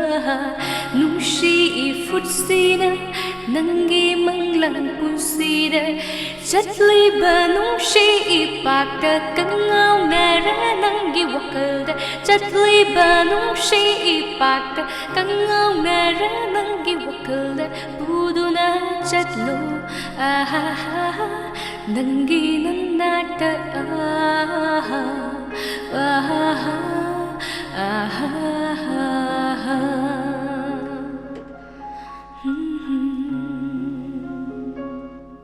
ꯌꯥꯝ ꯐꯖꯔꯦ ꯑꯩꯈꯣꯏꯒꯤ ꯏꯁꯩꯁꯤ ꯁꯨꯃꯥꯏꯅ ꯑꯩꯈꯣꯏꯒꯤ ꯃꯦꯂꯣ ꯑꯣꯏꯕ ꯏꯁꯩꯗꯒꯤ ꯈꯤꯇꯪ ꯊꯩꯗꯣꯛꯄ ꯏꯁꯩꯁꯦ ꯃꯁꯤꯒ ꯃꯦꯂꯣꯁꯤꯒ ꯈꯔ ꯍꯦꯟꯅ ꯄꯥꯝꯖꯕꯁꯤ ꯀꯔꯝꯕ ꯇꯥꯏꯞꯀꯤ ꯁꯣꯡꯁꯤꯅ ꯍꯦꯟꯅ ꯄꯥꯝꯖꯒꯦ ꯍꯧꯖꯤꯛꯁꯦ ꯍꯥꯏꯗꯤ ꯁꯛꯄꯗꯤ ꯂꯣꯏꯅ ꯁꯛꯑꯦꯅ ꯍꯥꯏꯕꯤꯔꯦꯀꯣ ꯑꯩꯈꯣꯏꯅꯁꯨ ꯇꯥꯖꯔꯦ ꯋꯦꯁꯇꯔꯟꯒꯤ ꯁ꯭ꯇꯥꯏꯜꯒꯨꯝꯕꯁꯤꯅ ꯍꯦꯟꯅ ꯑꯗꯨ ꯑꯣꯏꯔꯒꯗꯤ ꯑꯩꯈꯣꯏꯅ ꯑꯩꯈꯣꯏꯒꯤ ꯁ꯭ꯇꯦꯖꯇꯀꯣ ꯍꯧꯖꯤꯛ ꯂꯩꯔꯤꯕ ꯃꯑꯣꯡꯁꯦ ꯍꯥꯟꯅꯗꯒꯤ ꯃꯑꯣꯡ ꯈꯔ ꯍꯦꯜꯂꯦ ꯍꯧꯖꯤꯛ ꯂꯥꯏꯠ ꯁꯤꯁꯇꯦꯝ ꯑꯗꯒꯤ ꯃ꯭ꯌꯨꯖꯤꯛꯀꯤ ꯇꯣꯉꯥꯟ ꯇꯣꯉꯥꯟꯕ ꯃꯇꯝ ꯑꯃꯗ ꯑꯩꯈꯣꯏꯅ ꯏꯁꯩ ꯁꯩꯐꯝꯗ ꯎꯔꯝꯕ ꯃꯑꯣꯡꯁꯤꯗꯒꯤ ꯈꯔꯒ ꯍꯦꯜꯂꯦ ꯃꯁꯤ ꯁꯦꯜ ꯊꯨꯝꯗꯤ ꯆꯪꯕꯗꯤ ꯌꯥꯝꯅ ꯍꯦꯜꯂꯦ ꯑꯗꯨꯒ tongana isai saiba artist saiba artist simati hausiksu kitang free oina sakpadi adum wale natra akhoi gi music sina loin thanjan garani lepham jaga am khak lerani adagi sana bol am thamani paisa thabam yeng badadi isai gi ti taba nungaire program ji loina nungaire adumapu ngasai gi aikoina isai saiba mi sina perform tawbase 100% nungai badi kitang wali abo cassette na fazana sai natra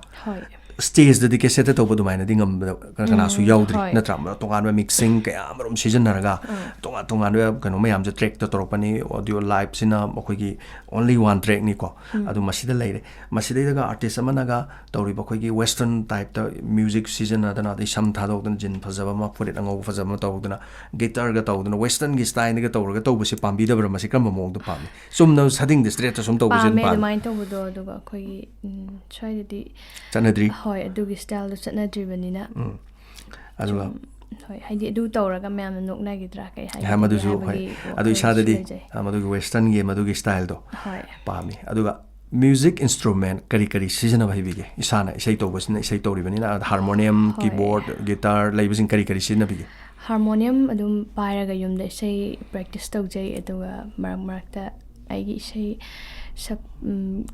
isai sakjariba isai singse sigi practice tawba kandana amu guitar pairaga tawjai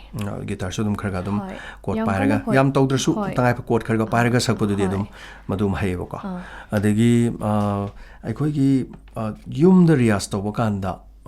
kano se karamba matam da tawbi rias se hojikti taw tawbidrabra aduga aidi khiji karamba matam da hona birgi am kana saibam leraga di tumbane chabane sangdabani no ko sangde hojik se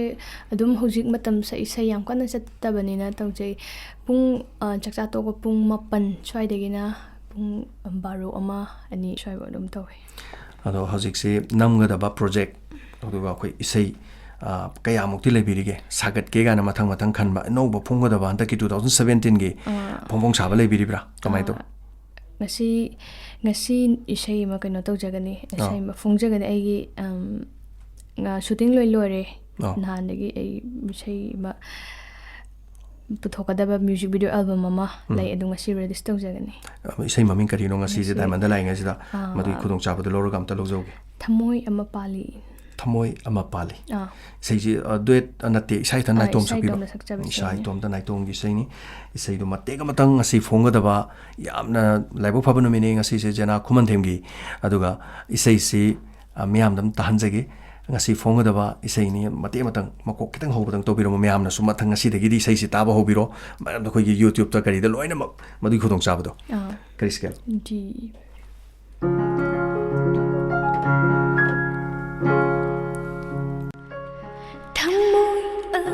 pali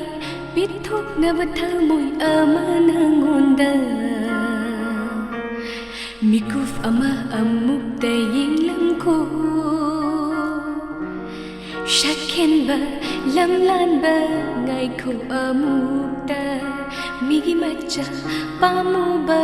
ngaikho amukta thamoi ama pali bithok nabathamoi amanangonda ningsingkhul film lere aduga masi mathangda ningsingkhul jigi mathangda muk chet pa tomnaw si oidira aduga thajagi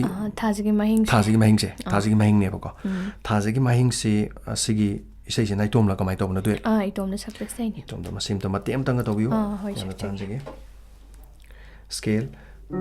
d nungsiba kaubi tawngambi ngami dakko ikai khangdabi na hakse nungsiba kaubi tawngambi ngami dakko ikai khangdabi na hakse ui halle aibu angaubi waraktabi lamhenbi lindaubi ui halle aibu angaubi waraktabi lamhenbi lindaubi aduga ojik se mathang saklinge sida ojik film ama khoi chet pa tomnawgi asigi sei simtaga mo khudol tawbiu chet pa tomnawi nungsilam jal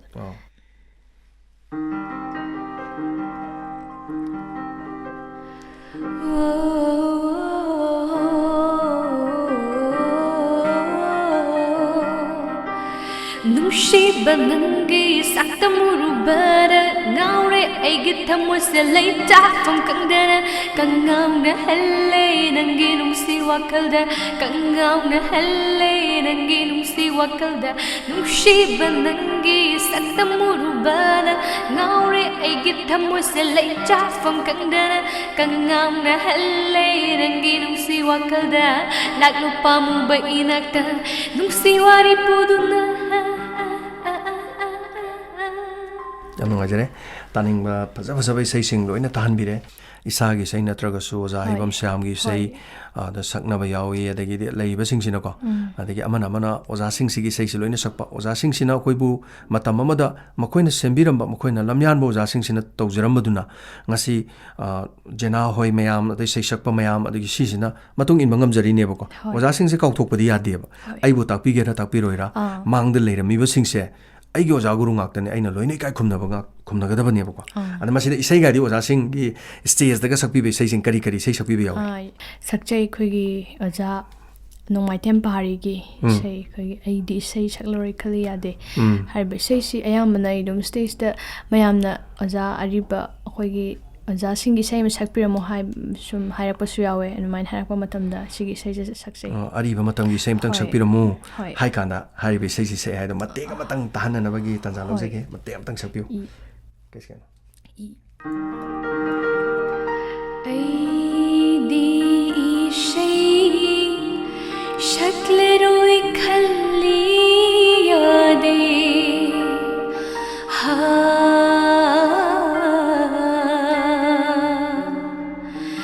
ꯂꯣꯏꯕ ꯂꯩꯇꯦ ꯂꯦꯞꯄ ꯅꯥꯏꯗꯦ ꯏꯁꯩ ꯑꯩꯗꯤ ꯏꯁꯩ ꯁꯛꯂꯔꯣꯏ ꯈꯜꯂꯤ ꯌꯥꯗꯦ ꯂꯣꯏꯕ ꯂꯩꯇꯦ ꯂꯦꯞꯄ ꯅꯥꯏꯗꯦ ꯏꯁꯩ ꯂꯩꯆꯤꯜ ꯌꯦꯡꯂꯨꯏ ꯋꯥꯈꯜ ꯍꯣꯡꯉꯤ ꯊꯥꯕꯜ ꯌꯦꯡꯂꯨꯏ ꯄꯨꯛꯅꯤꯡ ꯎꯂꯤ ꯐꯥꯎꯔꯛꯂꯦ ꯊꯃꯣꯏꯗ ꯁꯨꯔꯒꯤ ꯏꯊꯛ ꯐꯖꯕ ꯏꯁꯩꯅꯤ ꯑꯣꯖꯥ ꯄꯥꯔꯤꯒꯤ ꯃꯇꯝ ꯑꯃꯒꯤ ꯏꯁꯩ ꯑꯗꯨꯒ ꯃꯌꯥꯝꯅꯁꯨ ꯁꯣꯏꯗꯅ ꯈꯪꯕꯤꯔꯝꯃꯒꯅꯤ ꯖꯦꯅꯥ ꯍꯧꯖꯤꯛꯀꯤ ꯑꯣꯏꯔꯤꯕ ꯏꯁꯩꯒꯤ ꯁꯩꯍꯦꯛ ꯑꯁꯤꯗꯒꯤ ꯑꯃꯨꯛ ꯃꯦꯂꯣ ꯑꯣꯏꯔꯕ ꯏꯁꯩꯁꯤꯡꯁꯨ ꯁꯛꯄ ꯉꯝꯕ ꯑꯗꯨꯒꯨꯝꯂꯕ ꯃꯇꯝ ꯑꯁꯤꯒꯤ ꯃꯆꯤꯟ ꯇꯨꯡꯈꯠꯂꯛꯂꯤꯕ ꯌꯥꯝꯅ ꯅꯧꯖꯔꯤꯕ ꯏꯆꯜꯅꯤ ꯑꯗꯨꯒ ꯏꯁꯩ ꯈꯨꯗꯤꯡꯃꯛ ꯁꯛꯄ ꯉꯝꯃꯤ ꯃꯌꯥꯝꯅ ꯄꯥꯝꯕꯗꯨꯒꯤ ꯃꯇꯨꯡ ꯏꯟꯅ ꯏꯁꯩꯁꯤ ꯁꯛꯆꯕꯒꯤ ꯋꯥꯅꯤ ꯃꯦꯂꯣ ꯏꯁꯩꯁꯨ ꯁꯛꯄ ꯉꯝꯃꯤꯀꯣ ꯑꯗꯩ ꯋꯦꯁꯇꯔꯟꯒꯤꯁꯨ ꯏꯁꯥꯅ ꯈꯔ ꯍꯦꯟꯅ ꯄꯥꯝꯅ ꯁꯛꯏ ꯍꯥꯏꯖꯕꯒꯤ ꯋꯥꯅꯤ ꯑꯗꯨꯒ ꯃꯁꯤꯗ ꯑꯩꯈꯣꯏꯒꯤ ꯅꯨꯄꯤ ꯑꯣꯖꯥ ꯅꯨꯄꯤ ꯂꯩꯗꯅꯀꯣ ꯍꯧꯈꯤꯕ ꯑꯣꯖꯥ ꯀꯩꯅꯣꯗꯁꯨ ꯇꯝꯕꯤꯔꯦꯅ ꯍꯥꯏꯔꯦ ꯑꯣꯖꯥꯗ ꯑꯗꯨꯒ ꯃꯈꯣꯏꯒꯤ ꯏꯁꯩꯒꯗꯤ ꯁꯛꯄꯤꯔꯛꯇꯕ꯭ꯔꯣ ꯁꯛꯇꯤ ꯁꯛꯆꯔꯛꯇꯦ ꯑꯗꯨꯒ ꯁꯨꯝ ꯉꯪꯖꯔꯛꯄ ꯍꯣꯠꯅꯖꯔꯛꯄ ꯌꯨꯝꯗ ꯁꯨꯝ ꯍꯣꯠꯅꯖꯔꯛꯄꯗꯤ ꯑꯗꯨꯝ ꯂꯩꯖꯩ ꯑꯗꯨꯃꯁꯨ ꯌꯥꯝ ꯅꯨꯡꯉꯥꯏꯖꯩ ꯑꯗꯣ ꯀꯅꯥꯒꯤ ꯏꯁꯩꯅꯒ ꯈꯔ ꯍꯦꯟꯅꯒ ꯁꯛꯄꯤꯔꯛꯄ ꯌꯥꯎꯒꯦ ꯌꯨꯝꯗꯒ ꯁꯨꯝ ꯑꯣꯔꯥꯏꯔꯛꯄꯗ ꯈꯤꯇꯪ ꯉꯪꯕ ꯅꯨꯡꯉꯥꯏꯕ ꯁꯨꯝ ꯀꯩꯅꯣ ꯇꯧꯕꯤꯕꯗꯤ ꯌꯥꯎꯕꯤꯕ꯭ꯔꯣ ꯑꯣꯖꯥ ꯑꯩꯈꯣꯏꯒꯤ ꯑꯣꯖꯥ ꯇꯣꯝꯁꯅꯥꯒꯤ ꯏꯁꯩ ꯄꯨꯟꯁꯤ ꯏꯁꯩ ꯁꯛꯅ ꯁꯛꯅ ꯄꯨꯟꯁꯤ ꯏꯁꯩ ꯁꯛꯅ ꯁꯛꯅ ꯍꯥꯏꯕ ꯏꯁꯩꯁꯦ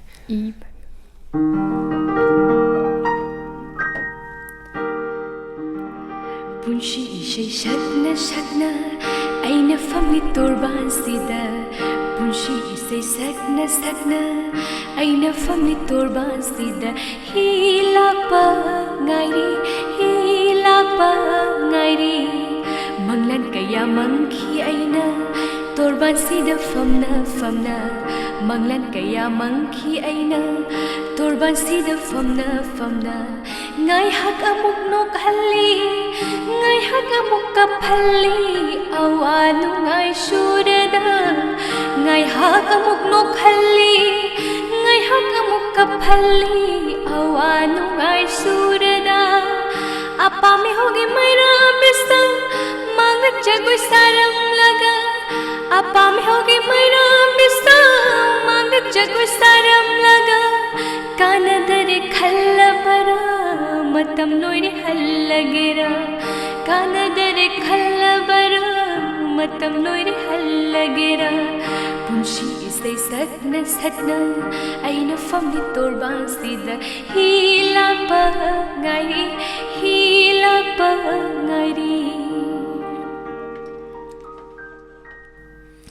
ꯌꯥꯝ ꯐꯖꯈ꯭ꯔꯦ ꯏꯁꯩꯁꯤꯡꯁꯦ ꯃꯦꯂꯣꯒꯤ ꯏꯁꯩꯁꯨ ꯌꯥꯝꯅ ꯐꯖꯅ ꯍꯩ ꯍꯥꯏꯕꯁꯤꯃ ꯑꯩꯈꯣꯏꯅꯁꯨ ꯈꯪꯖꯔꯦ ꯇꯥꯕꯤꯔꯤꯕꯁꯤꯡꯅꯁꯨ ꯈꯪꯕꯤꯔꯦ ꯌꯥꯝ ꯅꯨꯡꯉꯥꯏꯖꯔꯦ ꯉꯁꯤꯁꯦ ꯖꯦꯅꯥꯅ ꯂꯥꯛꯄꯤꯕꯁꯤꯗ ꯗꯥꯏꯃꯟ ꯔꯦꯗꯤꯑꯣꯒꯤ ꯁ꯭ꯇꯨꯗꯤꯑꯣꯁꯤꯗ ꯂꯥꯛꯄꯁꯤꯗ ꯑꯗꯣ ꯊꯧꯔꯝꯁꯤ ꯂꯣꯏꯁꯤꯜꯂꯛꯀꯗꯧꯔꯦ ꯃꯆꯥ ꯃꯆꯥ ꯈꯪꯖꯅꯤꯡꯕ ꯑꯃꯅꯤ ꯈꯤꯇꯪ ꯈꯪꯖꯧꯒꯦ ꯄ꯭ꯔꯤꯊꯤꯕꯤꯁꯤꯗ ꯈ꯭ꯋꯥꯏꯗꯒꯤ ꯅꯨꯡꯁꯤꯖꯕꯁꯦ ꯑꯩꯈꯣꯏꯒꯤ ꯍꯦꯛ ꯖꯦꯅꯥꯒꯤ ꯄꯨꯟꯁꯤꯗ ꯈ꯭ꯋꯥꯏꯗꯒꯤ ꯅꯨꯡꯁꯤꯖꯕꯁꯦ ꯀꯅꯥꯅꯦ ꯍꯥꯏꯅ ꯂꯧꯕꯤꯕ ꯌꯥꯒꯦ ꯑꯩꯈꯣꯏ ꯃꯃꯥꯒ ꯕꯕꯥꯒꯁꯤꯅ ꯈ꯭ꯋꯥꯏꯗꯒꯤ ꯅꯨꯡꯁꯤꯖꯩ ꯈ꯭ꯋꯥꯏꯗꯒꯤ ꯐꯖꯕ ꯄꯥꯎꯈꯨꯝꯅꯤ ꯏꯃꯥ ꯕꯕꯥꯗꯒꯤ ꯍꯦꯟꯕ ꯂꯩꯇꯦ ꯑꯗꯨꯅ ꯑꯩꯅ ꯇꯧꯒꯦ ꯍꯥꯏꯕ ꯊꯕꯛ ꯂꯣꯏꯅ ꯃꯇꯦꯡ ꯄꯥꯡꯕꯤ ꯑꯩꯅ ꯉꯁꯤꯕꯨ ꯑꯩꯅ ꯄꯣꯛꯆꯔꯛꯄꯗꯒꯤ ꯍꯧꯖꯤꯛꯄꯨ ꯂꯩꯕꯤꯔꯛꯏꯁꯤꯗ ꯑꯩꯅ ꯁꯤ ꯇꯧꯒꯦ ꯁꯤ ꯇꯧ ꯍꯥꯏꯕ ꯃꯇꯝꯗ ꯂꯣꯏꯅ ꯌꯥꯔꯤꯕ ꯂꯣꯏꯅꯁꯨ ꯊꯨꯡꯍꯟꯕꯤ ꯑꯗꯨꯒ ꯃꯗꯨ ꯄꯨꯝꯅꯃꯛꯁꯨ ꯐꯠꯇꯕ ꯊꯕꯛꯇꯤ ꯌꯥꯗꯦ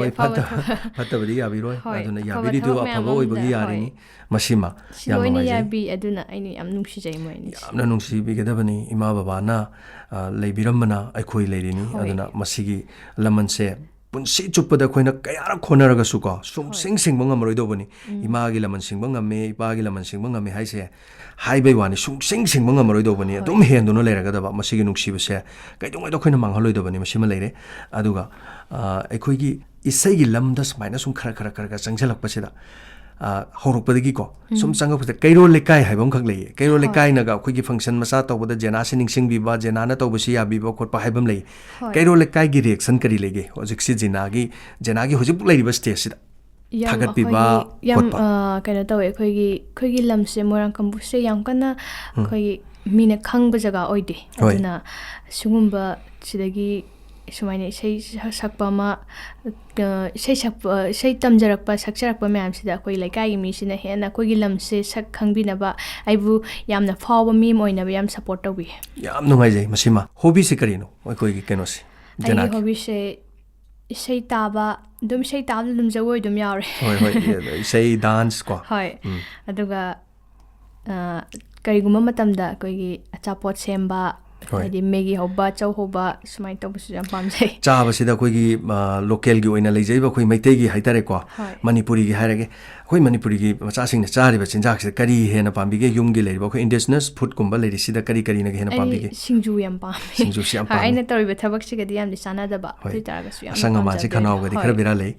ꯑꯗꯨꯒ ꯆꯥꯔꯨꯔꯒꯁꯨ ꯍꯦꯛ ꯃꯇꯨꯡꯗ ꯏꯁꯤꯡ ꯑꯁꯥꯕꯒꯨꯝꯕꯀꯣ ꯑꯗꯨꯝ ꯆꯥꯒꯨꯝꯕ ꯇꯧꯔ ꯇꯦꯡꯊꯣꯛꯄꯤꯕ ꯌꯥꯝꯅ ꯐꯩ ꯑꯗꯨꯒ ꯌꯨꯝꯗ ꯏꯁꯩ ꯆꯠꯇꯕ ꯃꯇꯝꯗ ꯄꯣꯊꯥꯕꯕꯨꯗꯤ ꯄꯣꯊꯥꯔꯦ ꯏꯁꯩꯁꯨ ꯅꯨꯃꯤꯠ 5ꯅꯤ 10ꯅꯤ ꯂꯩꯇ꯭ꯔꯦꯅ ꯈꯜꯂꯒꯗꯤ ꯀꯔꯝꯍꯥꯏꯅ ꯃꯇꯝꯁꯦ ꯈꯔ ꯌꯥꯝꯅ ꯀꯔꯤ ꯇꯧꯔꯒ ꯂꯦꯟꯕꯤꯕꯒꯦ ꯑꯩꯒꯤ ꯐꯣꯟꯗ ꯑꯩꯈꯣꯏ ꯃ꯭ꯌꯨꯖꯤꯛꯀꯨꯝꯕ ꯁꯨꯝ ꯀꯤꯕꯣꯔꯗꯀꯨꯝꯕ ꯈꯣꯡꯕ ꯁꯥꯟꯅꯕ ꯑꯗꯨꯗꯒꯤ ꯒꯤꯇꯔꯁꯨ ꯑꯗꯨꯝ ꯂꯩꯔꯦ ꯌꯨꯝꯗ ꯑꯗꯨꯝ ꯈꯣꯡꯕꯁꯨ ꯁꯥꯟꯅꯕ ꯑꯗꯨꯃꯥꯏꯅ ꯁꯨꯝ ꯇꯧꯔꯒ ꯂꯦꯜꯂꯦ ꯃꯇꯝꯁꯦ ꯌꯥꯝꯅ ꯅꯨꯡꯉꯥꯏꯖꯔꯦ ꯁꯤꯃꯁꯨ ꯑꯗꯨꯒ ꯌꯨꯇ꯭ꯌꯨꯕꯇ ꯏꯁꯩ ꯌꯦꯡꯕ ꯀꯣ ꯁꯨꯃꯥꯏꯅ ꯁꯨꯝ ꯃꯇꯝꯁꯤ ꯂꯦꯜꯂꯦ ꯑꯗꯨꯒ ꯑꯥꯔꯇꯤꯁ ꯑꯃꯁꯨ ꯑꯣꯏꯔꯨꯔꯕꯅꯤꯅ ꯃꯔꯤ ꯂꯩꯅꯕꯁꯤꯡꯀꯣ ꯀꯅꯥꯅ ꯀꯩꯗꯧꯔꯤ ꯊꯤꯖꯤꯟꯗꯕ ꯌꯥꯗꯕꯅꯤ ꯅꯠꯇ꯭ꯔꯥ ꯃꯁꯤꯃꯁꯨ ꯇꯧꯗꯕ ꯌꯥꯗꯕ ꯑꯗꯨꯒ ꯐ꯭ꯌꯨꯆꯔ ꯇꯨꯡꯒꯤꯗ ꯏꯁꯩ ꯁꯛꯄꯤ ꯑꯃ ꯑꯣꯏꯒꯗꯕ꯭ꯔꯥ ꯑꯦꯛꯇꯔ ꯑꯃ ꯑꯣꯏꯒꯗꯧꯔꯤꯕ꯭ರಾ ꯀꯣꯟꯅ ꯗꯤꯔꯦꯛꯇꯔꯒ ꯑꯣꯏꯕ ꯄꯥꯝꯕ꯭ꯔꯥ ꯀꯔꯤ ꯄꯥꯝꯕ ꯂꯩ ꯑꯩꯗꯤ ꯃ꯭ꯌꯨꯖꯤꯛ ꯗꯤꯔꯦꯛꯇꯔ ꯑꯣꯏꯕꯁꯦ ꯌꯥꯝ ꯄꯥꯝꯖꯩ ꯃꯁꯤ ꯍꯥꯏꯕꯤꯌꯨ ꯑꯩꯈꯣꯏꯒꯤ ꯑꯣꯏꯗꯕꯗꯨꯕꯨꯗꯤ ꯏꯁꯣꯔꯗꯁꯨ ꯂꯩꯔꯦ ꯑꯩꯉꯣꯟꯗ ꯇꯝꯕꯁꯨ ꯂꯩ ꯅꯤꯡꯖꯕ ꯍꯥꯏꯕ ꯑꯃꯗꯤ ꯂꯩꯒꯗꯧꯅꯤ ꯑꯩꯅ ꯈ꯭ꯋꯥꯏ ꯅꯤꯡꯖꯕꯗ ꯑꯩ ꯃ꯭ꯌꯨꯖꯤꯛ ꯗꯤꯔꯦꯛꯇꯔ ꯐꯥꯎꯕ ꯑꯃꯗꯤ ꯑꯣꯏꯒꯦꯅꯗꯤ ꯅꯤꯡꯖꯔꯤ ꯑꯗꯨꯃꯛ ꯑꯣꯏꯕꯤꯕꯁꯨ ꯑꯣꯏꯁꯅꯨꯀꯣ ꯏꯁꯩꯒ ꯇ꯭ꯌꯨꯟ ꯇꯧꯈꯠꯂꯛꯇꯅ ꯍꯧꯒꯠꯂꯛꯂꯤꯕꯁꯤꯡ ꯀꯩꯗꯧꯕꯁꯤꯡꯁꯦ ꯑꯗ ꯃꯇꯝꯗꯨꯒꯤ ꯍꯥꯏꯇꯥꯔꯦ ꯍꯧꯖꯤꯛꯄꯨꯗꯤ ꯇꯝꯅ ꯍꯣꯠꯅꯔꯤ ꯃꯌꯥꯝꯒꯤ ꯁꯦꯕꯥ ꯆꯠꯆꯔꯤ ꯀꯣ ꯑꯗꯨꯒ ꯌꯨꯝꯗ ꯍꯧꯖꯤꯛ ꯐꯥꯎꯕꯗ ꯏꯁꯩ ꯈꯔ ꯃꯥꯏ ꯄꯥꯛꯂꯛꯄꯁꯤꯒꯤ ꯃꯇꯨꯡꯗ ꯃꯤꯌꯥꯝꯅ ꯖꯦꯅꯥꯗ ꯏꯁꯩ ꯇꯝꯕꯤꯌꯨ ꯀꯥꯏꯅ ꯍꯥꯏꯕ ꯑꯉꯥꯡ ꯃꯆꯥ ꯍꯧꯒꯠꯂꯛꯂꯤꯕ ꯑꯗꯒꯤ ꯀꯔꯤꯒꯨꯝꯕ ꯁꯤꯡ ꯂꯥꯛꯄ ꯂꯩꯕꯤꯕ꯭ꯔꯥ ꯂꯥꯛꯑꯦ ꯑꯗꯣ ꯃꯈꯣꯏꯁꯦ ꯀꯃꯥꯏꯅ ꯇꯧꯒꯦ ꯇꯝꯕꯤꯕꯒ ꯌꯥꯎꯕ꯭ꯔꯣ ꯑꯗꯨꯒ ꯀꯃꯥꯏꯅ ꯇꯧꯔꯒ ꯇꯧꯒꯦ ꯑꯩꯅ ꯑꯗꯨꯝ ꯑꯩꯗꯤ ꯏꯁꯩꯁꯨ ꯌꯥꯝꯅ ꯍꯩꯖꯕꯁꯨ ꯅꯠꯇꯦ ꯑꯗꯨꯒ ꯁꯨꯝ ꯑꯩꯒꯤ ꯈꯤꯇꯪ ꯑꯈꯪꯕ ꯈꯤꯇꯪꯗꯨꯗꯤ ꯑꯗꯨꯝ ꯇꯥꯟꯅꯃꯤꯟꯅꯔꯒ ꯑꯗꯨꯃꯥꯏꯅ ꯇꯧꯔꯒ ꯌꯨꯝꯗ ꯍꯥꯏꯐꯦꯠ ꯇꯥꯟꯅꯕꯁꯨ ꯑꯗꯨꯝ ꯌꯥꯎꯋꯦꯕꯀꯣ ꯌꯥꯝ ꯅꯨꯡꯉꯥꯏꯖꯩ ꯈꯤꯇꯪ ꯇꯝꯖꯒꯦ ꯈꯤꯇꯪ ꯐꯥꯎꯟꯗꯦꯁꯟꯗꯨ ꯄꯤꯕꯤꯌꯨ ꯅꯠꯇ꯭ꯔꯥ ꯑꯗꯨꯃꯥꯏꯅ ꯍꯥꯏꯔꯛꯄ ꯃꯇꯝꯗꯨꯗꯗꯤ ꯌꯥꯝꯅ ꯅꯨꯡꯉꯥꯏꯖꯩ ꯃꯁꯤꯃ ꯑꯗꯨꯒ ꯇꯨꯡꯗ ꯍꯧꯔꯛꯀꯗꯕ ꯖꯦꯅꯥꯒꯤ ꯄꯨꯟꯁꯤꯗ ꯏꯁꯩ ꯇꯝꯃꯛꯄꯗ ꯀꯩꯒꯨꯝꯕ ꯈꯔꯗꯤ ꯊꯦꯡꯅꯔꯛꯑꯦ ꯅꯠꯇ꯭ꯔꯥ ꯇꯔꯥꯏ ꯍꯥꯏꯁꯤ ꯕꯕꯥꯅ ꯃꯗꯨꯒꯤ ꯃꯃꯥꯍꯣꯏꯅ ꯌꯥꯝꯅ ꯆꯥꯎꯅ ꯔꯤꯛꯁ ꯑꯃ ꯂꯧꯔꯒ ꯊꯦꯡꯅꯕꯤꯔꯛꯄ ꯑꯣꯏꯔꯒꯁꯨ ꯏꯁꯩ ꯇꯝꯃꯛꯄ ꯃꯇꯝꯗ ꯁꯨꯃꯥꯏꯅ ꯇꯧꯔꯒꯗꯤ ꯈꯨꯗꯣꯡ ꯆꯥꯗꯦꯅ ꯁꯨꯃꯥꯏꯅ ꯇꯧꯕꯁꯤꯗꯤ ꯌꯥꯗꯦꯅ ꯑꯗꯩ ꯁꯨꯃꯥꯏꯅ ꯑꯣꯖꯥ ꯒꯨꯔꯨꯗ ꯁꯨꯃꯥꯏꯅ ꯇꯧꯔꯒꯗꯤ ꯌꯥꯗꯦꯅ ꯌꯥꯏꯅꯒ ꯍꯥꯏꯕꯁꯤꯒꯤ ꯑꯦꯛꯁꯄꯤꯔꯤꯌꯦꯟꯁ ꯈꯔꯗꯤ ꯂꯩꯔꯝꯗꯣꯏꯅꯤꯀꯣ ꯑꯗꯨꯅ ꯍꯧꯒꯠꯂꯛꯂꯤꯕ ꯏꯁꯩ ꯇꯝꯅꯤꯡꯂꯤꯕ ꯅꯠꯇ꯭ꯔꯒ ꯇꯝꯒꯗꯧꯔꯤꯕ ꯅꯠꯇ꯭ꯔꯒ ꯇꯝꯃꯤꯕꯁꯤꯡꯁꯦ ꯃꯁꯤꯗꯩꯗ ꯇꯧꯍꯟꯅꯤꯡꯕ ꯈꯔ ꯂꯝꯆꯠ ꯁꯥꯖꯠ ꯑꯗꯒꯤꯈꯤꯇꯪ ꯄꯥꯎꯇꯥꯛ ꯑꯣꯏꯅ ꯈꯤꯇꯪ ꯁꯨꯃꯥꯏꯅ ꯇꯧꯍꯟꯅꯤꯡꯉꯤ ꯁꯨꯃꯥꯏꯅ ꯇꯧ ꯈꯤꯇꯪ ꯄꯤꯕꯤꯔꯝꯃꯨ ꯖꯦꯅꯥꯅ ꯍꯥꯏꯕꯅꯤ ꯍꯥꯏꯔꯀꯥꯟꯗ ꯀꯅꯥꯅ ꯈꯪꯅꯤꯀꯣ ꯃꯗꯨꯗꯒꯤ ꯏꯟꯕꯤꯔꯒꯗꯤ ꯌꯥꯝ ꯐꯗꯣꯏꯅꯦꯕꯀꯣ ꯑꯣꯖꯥ ꯒꯨꯔꯨ ꯐꯖꯅ ꯑꯩꯈꯣꯏꯒꯤ ꯔꯦꯁꯄꯦꯛ ꯇꯧꯕ ꯃꯈꯣꯏꯒꯤ ꯃꯃꯥꯡꯗ ꯑꯩꯈꯣꯏꯒꯤ ꯇꯧꯅꯤꯡꯗꯕ ꯑꯩꯈꯣꯏꯒꯤ ꯇꯧꯒꯗꯕ ꯊꯕꯛ ꯃꯣꯏꯅ ꯅꯨꯡꯉꯥꯏꯔꯣꯏꯗꯕ ꯊꯕꯛ ꯇꯧꯗꯕ ꯑꯩꯈꯣꯏꯒꯤ ꯑꯣꯖꯥ ꯒꯨꯔꯨꯕꯨ ꯌꯥꯝꯅ ꯅꯤꯡꯖꯕ ꯑꯗꯨꯃꯥꯏꯅ ꯇꯧꯍꯟꯅꯤꯡꯉꯤ ꯌꯥꯝꯅ ꯑꯩꯈꯣꯏ ꯔꯦꯁꯄꯦꯛ ꯊꯝꯕ ꯃꯈꯣꯏꯕꯨ ꯎꯕꯗ ꯈꯣꯏꯔꯝꯕ ꯂꯝꯆꯠ ꯁꯥꯖꯠ ꯐꯖꯕ ꯂꯝꯆꯠ ꯁꯥꯖꯠ ꯐꯖꯕ ꯁꯨꯃꯥꯏꯅ ꯑꯁꯦꯡꯕ ꯆꯠꯄꯀꯣ ꯆꯨꯝꯅ ꯉꯥꯡꯕ ꯁꯤꯒꯨꯝꯕꯁꯦ ꯌꯥꯝꯅ ꯗꯔꯀꯥꯔ ꯑꯣꯏ ꯇꯨꯡꯗ ꯍꯧꯔꯛꯂꯤꯕꯁꯤꯡꯗ ꯑꯩꯈꯣꯏꯒꯤ ꯖꯦꯅꯥ ꯑꯉꯥꯡꯅꯤ ꯑꯗꯨ ꯑꯣꯏꯔꯒꯁꯨ ꯃꯥꯅ ꯂꯩꯕ ꯁ꯭ꯇꯦꯖꯇ ꯃꯥꯒꯤ ꯃꯈꯥ ꯃꯥꯒ ꯃꯥꯟꯅꯔꯤꯕꯁꯤꯡ ꯐꯥꯎꯗꯗꯤ ꯃꯥꯅ ꯄꯤꯕꯤꯔꯤꯕ ꯄꯥꯎꯇꯥꯛꯁꯦ ꯑꯩꯈꯣꯏꯅ ꯂꯧꯁꯤꯟꯕ ꯌꯥꯏ ꯑꯗꯨꯒ ꯂꯧꯁꯤꯜꯂꯒ ꯂꯧꯁꯤꯟꯕ ꯑꯃꯁꯨ ꯊꯣꯛꯏ ꯃꯥꯏ ꯄꯥꯛꯂꯤꯕ ꯃꯤ ꯑꯃꯅ ꯍꯥꯏꯕꯗ ꯊꯦꯡꯅꯔꯛꯄ ꯃꯗꯨꯒꯤ ꯋꯥꯐꯝꯅꯤ ꯑꯗꯨ ꯐꯖꯕ ꯉꯥꯛꯇꯁꯨ ꯋꯥꯐꯝꯅꯤ ꯍꯥꯏꯕꯤꯔꯤꯕ ꯋꯥꯐꯝꯁꯦ ꯑꯗꯣ ꯉꯁꯤꯒꯤꯗꯤ ꯊꯧꯔꯝꯁꯤ ꯂꯣꯏꯁꯤꯜꯂꯛꯂꯦ ꯑꯩꯈꯣꯏꯅ ꯗꯥꯏꯃꯟ ꯔꯦꯗꯤꯑꯣꯅ ꯍꯥꯏꯖꯔꯨꯕ ꯃꯇꯝꯗ ꯖꯦꯅꯥꯅ ꯃꯐꯝ ꯑꯁꯤꯗ ꯂꯥꯛꯄꯤꯗꯅ ꯗꯥꯏꯃꯟ ꯔꯦꯗꯤꯑꯣꯒꯤ ꯂꯤꯁꯅꯔꯁꯤꯡꯒꯤ ꯅꯤꯡꯕ ꯊꯨꯡꯍꯟꯕꯤꯕ ꯑꯁꯤꯒꯤꯗꯃꯛꯇ ꯇꯨꯡꯗ ꯇꯧꯔꯛꯀꯗꯕ ꯏꯁꯩ ꯀꯌꯥ ꯂꯩꯔꯕꯁꯨ ꯐꯤꯜꯝ ꯀꯌꯥ ꯂꯩꯔꯕꯁꯨ ꯗꯥꯏꯃꯟ ꯔꯦꯗꯤꯑꯣꯗ ꯂꯥꯛꯄꯤꯗꯅ ꯍꯦꯛꯇꯃꯛ ꯑꯦꯅꯤ ꯇꯥꯏꯝ ꯃꯇꯝ ꯑꯃꯇ ꯂꯥꯛꯄꯤꯗꯅ ꯃꯤꯌꯥꯝꯕꯨ ꯈꯪꯍꯟꯅꯅꯕ ꯍꯥꯏꯇꯥꯔꯦ ꯏꯁꯩ ꯑꯃ ꯐꯣꯡꯕꯁꯤ ꯃꯤ ꯈꯪꯗ꯭ꯔꯒꯗꯤ ꯃꯤꯅ ꯇꯥꯔꯣꯏꯗꯣꯏꯅꯤ ꯐꯤꯂꯝ ꯑꯃ ꯍꯥꯏꯁꯤ ꯐꯤꯂꯝꯗꯨ ꯐꯣꯡꯉꯀꯥꯟꯗ ꯃꯤ ꯈꯪꯗ꯭ꯔꯗꯤ ꯐꯤꯂꯝꯗꯨ ꯌꯦꯡꯉꯣꯏꯗꯣꯏꯅꯤ ꯁꯤꯒꯨꯝꯕ ꯂꯥꯛꯄ ꯃꯇꯝꯗ ꯗꯥꯏꯃꯟ ꯔꯦꯗꯤꯑꯣꯅꯁꯨ ꯃꯇꯦꯡ ꯄꯥꯡꯖꯒꯦ ꯑꯩꯈꯣꯏꯅ ꯁ꯭ꯄꯦꯁꯤꯌꯦꯜ 15 ꯃꯤꯅꯠꯁ ꯑꯗꯒꯤ 30 ꯃꯤꯅꯠꯁꯀ ꯇꯧꯔꯒꯀꯣ ꯑꯩꯈꯣꯏꯅ ꯀꯩꯅꯣ ꯇꯧꯕꯒꯤ ꯍꯥꯏꯇꯥꯔꯦ ꯂꯣꯟꯆ ꯇꯧꯕꯒꯨꯝꯕꯒꯤ ꯁꯨꯃꯥꯏꯅ ꯇꯧꯕ ꯄ꯭ꯔꯣꯒ꯭ꯔꯥꯝꯁꯤꯡ ꯂꯣꯏꯅꯅ ꯏꯃꯥ ꯕꯕꯥꯒꯤ ꯅꯤꯡꯕ ꯊꯨꯡꯍꯟꯕꯤꯗꯅ ꯀꯩꯔꯣꯜ ꯂꯩꯀꯥꯏꯒꯤ ꯄꯨꯝꯅꯃꯛꯀꯤ ꯑꯣꯖꯥ ꯒꯨꯔꯨꯒꯤ ꯌꯥꯅꯅꯕ ꯍꯣꯠꯅꯕꯤꯔꯛꯇꯅ ꯏꯁꯩ ꯐꯖꯕ ꯐꯤꯜꯝꯗ ꯀꯔꯤꯗ ꯑꯦꯛꯇꯤꯡꯒꯤꯗꯁꯨ ꯀꯔꯤꯗꯁꯨ ꯃꯊꯪ ꯇꯧꯕꯤꯔꯛꯇꯅ ꯃꯥꯏ ꯄꯥꯛꯄ ꯅꯥꯗ ꯌꯦꯛꯇꯅ ꯄꯨꯟꯁꯤ ꯁꯥꯡꯅ ꯃꯤꯌꯥꯝꯒꯤꯗꯃꯛ ꯁꯦꯕꯥ ꯇꯧꯕ ꯉꯝꯕ ꯑꯣꯏꯕꯤꯔꯛꯎ ꯍꯥꯏꯅ ꯗꯥꯏꯃꯟ ꯔꯦꯗꯤꯑꯣꯒꯤ ꯃꯥꯏꯀꯩꯗꯒꯤ ꯋꯤꯁ ꯄꯤꯖꯔꯤ ꯊꯦꯡꯛ ꯌꯨ ꯁꯣ ꯃꯆ ꯑꯗꯨꯒ ꯂꯣꯏꯔꯛꯄꯗ ꯗꯥꯏꯃꯟ ꯔꯦꯗꯤꯑꯣꯕꯨ ꯇꯥꯕꯤꯔꯤꯕ ꯃꯌꯥꯝ ꯄꯨꯝꯅꯃꯛꯄꯨ ꯖꯦꯅꯥꯅ ꯍꯥꯏꯅꯤꯡꯉꯥꯏ ꯂꯩꯇꯅ ꯊꯥꯒꯠꯆꯔꯤ ꯑꯗꯨꯒ ꯗꯥꯏꯃꯟ ꯔꯦꯗꯤꯑꯣꯒꯤ ꯃꯦꯝꯕꯔꯁꯤꯡꯕꯨꯁꯨ ꯖꯦꯅꯥꯅ ꯍꯥꯏꯅꯤꯡꯉꯥꯏ ꯂꯩꯇꯅ ꯊꯥꯒꯠꯆꯔꯤ thank you so much thank U